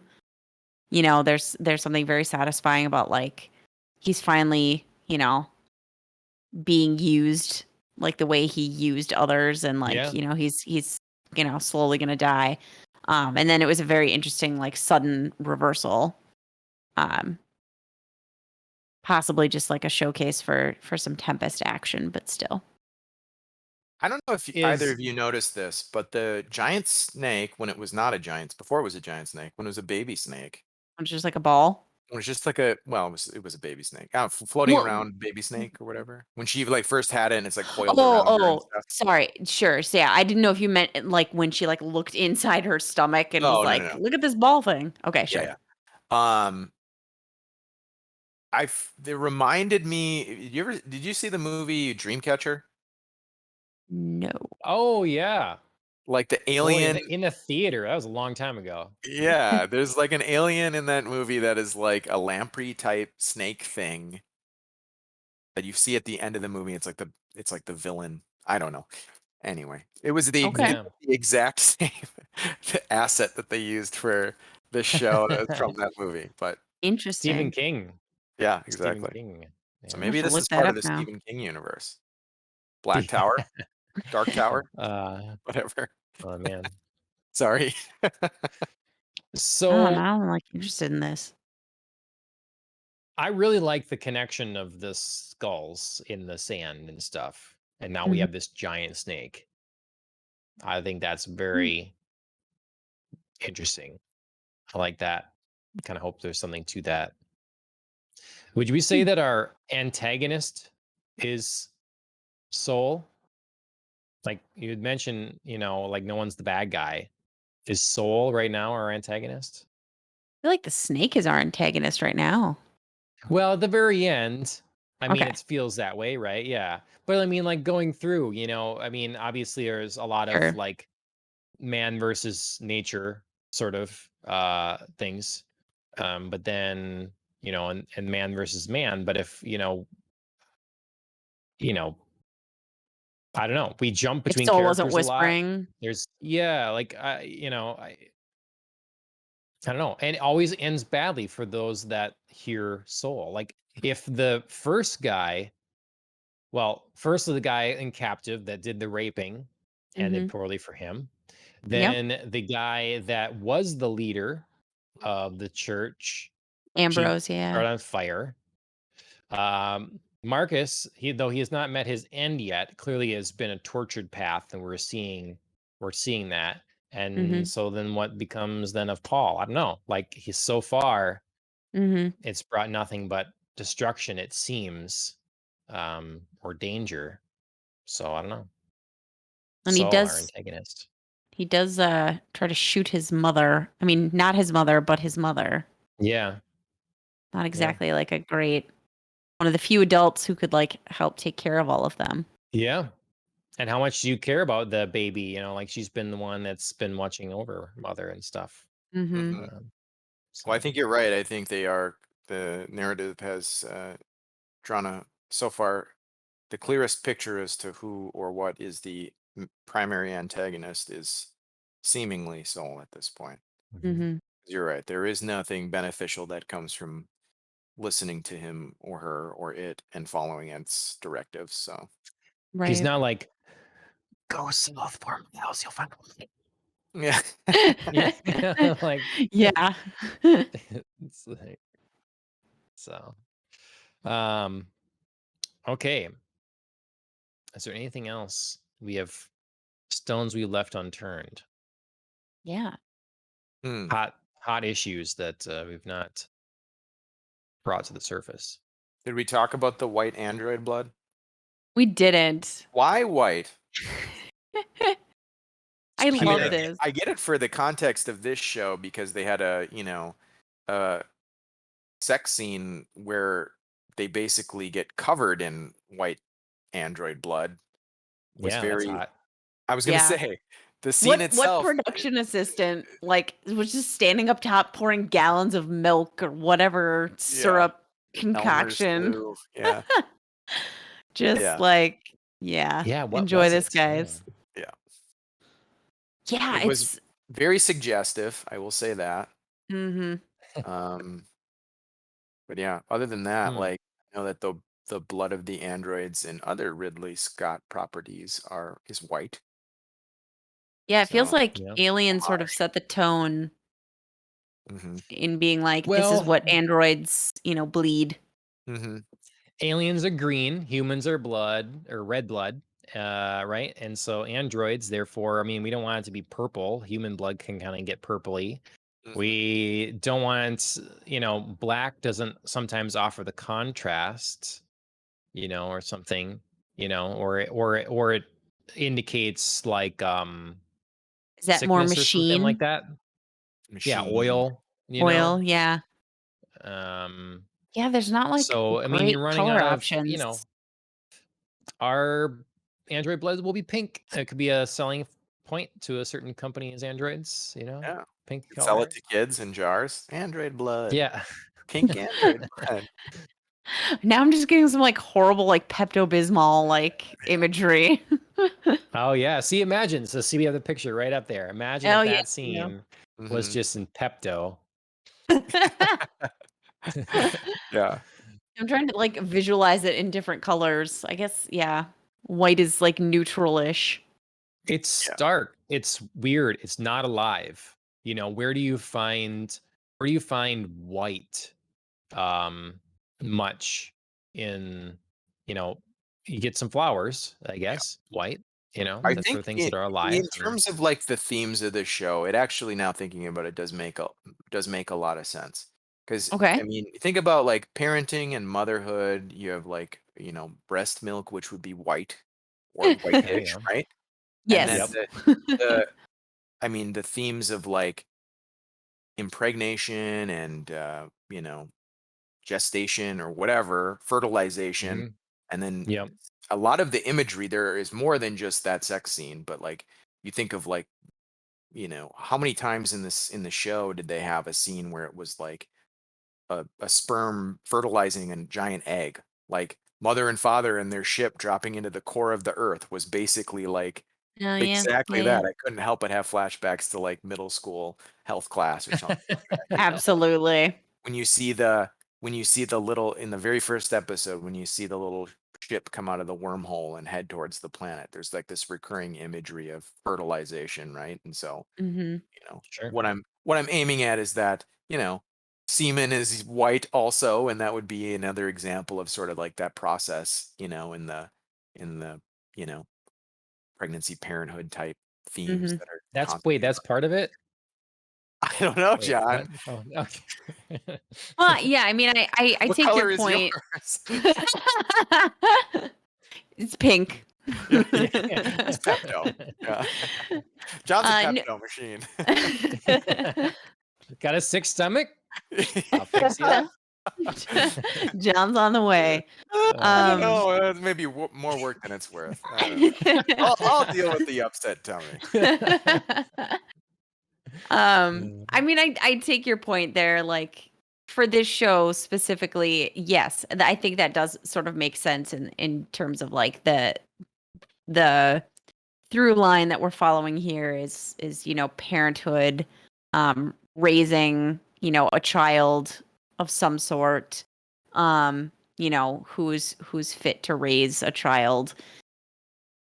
Yeah, how do you become a mother? Is it natural? Is it, you've stolen somebody's face or you're an android being impregnated in VR? But yeah, like we're exploring all of these like very organic topics. So sure, like, you know, Hmm. Hmm. this is like the nearest to human organic fluid that we can get without being like it's blood. Right. So yeah. Hmm, I like it. Um, Andrea, any lessons you've taken away from all this parenthood stuff? I know. Like What are you my gonna God. use? What am I gonna bring back to little Everett? Yeah. Um, yeah, boy. I Double check the guess plants for radiation. yeah, no kidding. No Yeah, carbos. no carbos. Do as I say, not as I do, you Mhm. know. Because if I have to go, wipe out a whole bunch of people on an ark, I don't want her to do that, but I'll do it for her. Um Yeah. A lot of I just think it's a little sappy, but one of the things that I first thought of, in kind of looking at the show is, you never can estimate what makes a good parent, and you can come about it in very different ways. I think obviously mother being an android doesn't make any difference to the fact that she really does seem to care for the children. Campion especially because he's sort of like her own, even if he's not technically, or like Sue slash Mary always wanted to be a parent, came about it obviously also in kind of a terribly unconventional and also terrible way, but that doesn't mean like the love that she has for Paul isn't real. Right. So who can say who's fit to be a parent, or what makes a good parent, or who can feel the love for a child that a parent can feel? It's really subjective and up to that person. Hmm. All right. Well said. I Anything else before we close this out? I know I came like kind of down a little bit hard on the latter half of the season. Um but that doesn't mean I'm not interested to see where season 2 goes, and I hope that, we get to redress some of the questions that excited me in like the first half of the season, and kind of get back to some of that, um you know like very interesting content and character development that I was really drawn into. um and I guess I hope that somehow the snake baby pays off. Yeah. It Yeah. didn't just fly out into space. Right, like No. Yeah. Yeah. I hope that there's something interesting that comes of that, and that's not maybe another kind of like random left field kind of thing. Right. Yeah, I think the strength of this show lies in the character drama, Mhm. and Yeah. obviously, I think the other strength is the interesting science fiction setting. But Mhm. at least for me, anyway. But Yeah. yeah, more of that obviously is a good thing. And hopefully with like the questions that are left unanswered at the end of the first season leads to, much more of that. Different characters interacting with other characters they haven't interacted with, before, introduction of new characters, and just more dynamics, I guess, just to see where they go and how they change and develop. But that to me is the most interesting thing about this show is nobody seems to be set in Yeah. a particular trope. Mm-hmm. So Yep. I just have to say though I have some issues with suspending my disbelief in certain areas and just kind of the way things started to move at the end. Mm-hmm. I'm excited by the questions that are asked. I am excited by the philosophical nature of some of the questions, particularly early on. I am in love with the visual style of the show. Mm-hmm. I am absolutely in love with the music. I think the music feels unique. Um, Discomforting. I was listening to soundtracks more today by itself, and I just really, really, really dig the music. Um, and I applaud a show that is, to my understanding, completely unique. There's so many things that are regurgitated, or it's the not too distant future, and things just don't take the chance to, like, let's go to a new planet. Let's Mm-hmm. take humanity or aliens or cultures or whatever that feels so far removed, from our own, and do something different. Mm-hmm. And you don't necessarily know where you are to begin with and whatever. And I really appreciate that. We need more of that in particularly sci-fi, but in fantasy and everything. And so I hope the show manages to pace out a nice structure blueprint of these potentially 5 seasons they want to do, and that we get the payoffs necessary. Um, and if so, it's going to be, yeah, I'm looking forward to it. Mm-hmm. So. Same. All right. Well, we have a while to either rewatch it, reanalyze, or consider theories. Sounds like he's found Andrea season 2 is looking like it's currently on schedule for sometime next year. Yeah. Yes. Yep. Sounds like mid 2022. So, yeah, looking forward to it. Thank you, Shane, for joining us, even if it was just via audio for a bunch of it.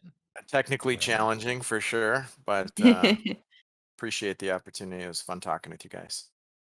Yeah. Yeah, definitely Um, nothing I didn't have, in early days of our podcasting. So Yeah, I just need yeah. to quit doing the jury-rigged camera with my phone and just get some real gear if I'm gonna keep making appearances. So yeah. Well, we talked previously about doing a full Ridley Scott episode. That's got to Hmm. happen at some point. So we'll Yeah. see what happens there. it'll be cool. We talked about Emily coming on for some Star Trek, maybe. So she'll need something to use Oh too. yeah. Oh, she's a good person for Star Trek, so she knows Yeah. Excellent. everything. Excellent. Yeah. I know nothing. So. I too know nothing. So All right.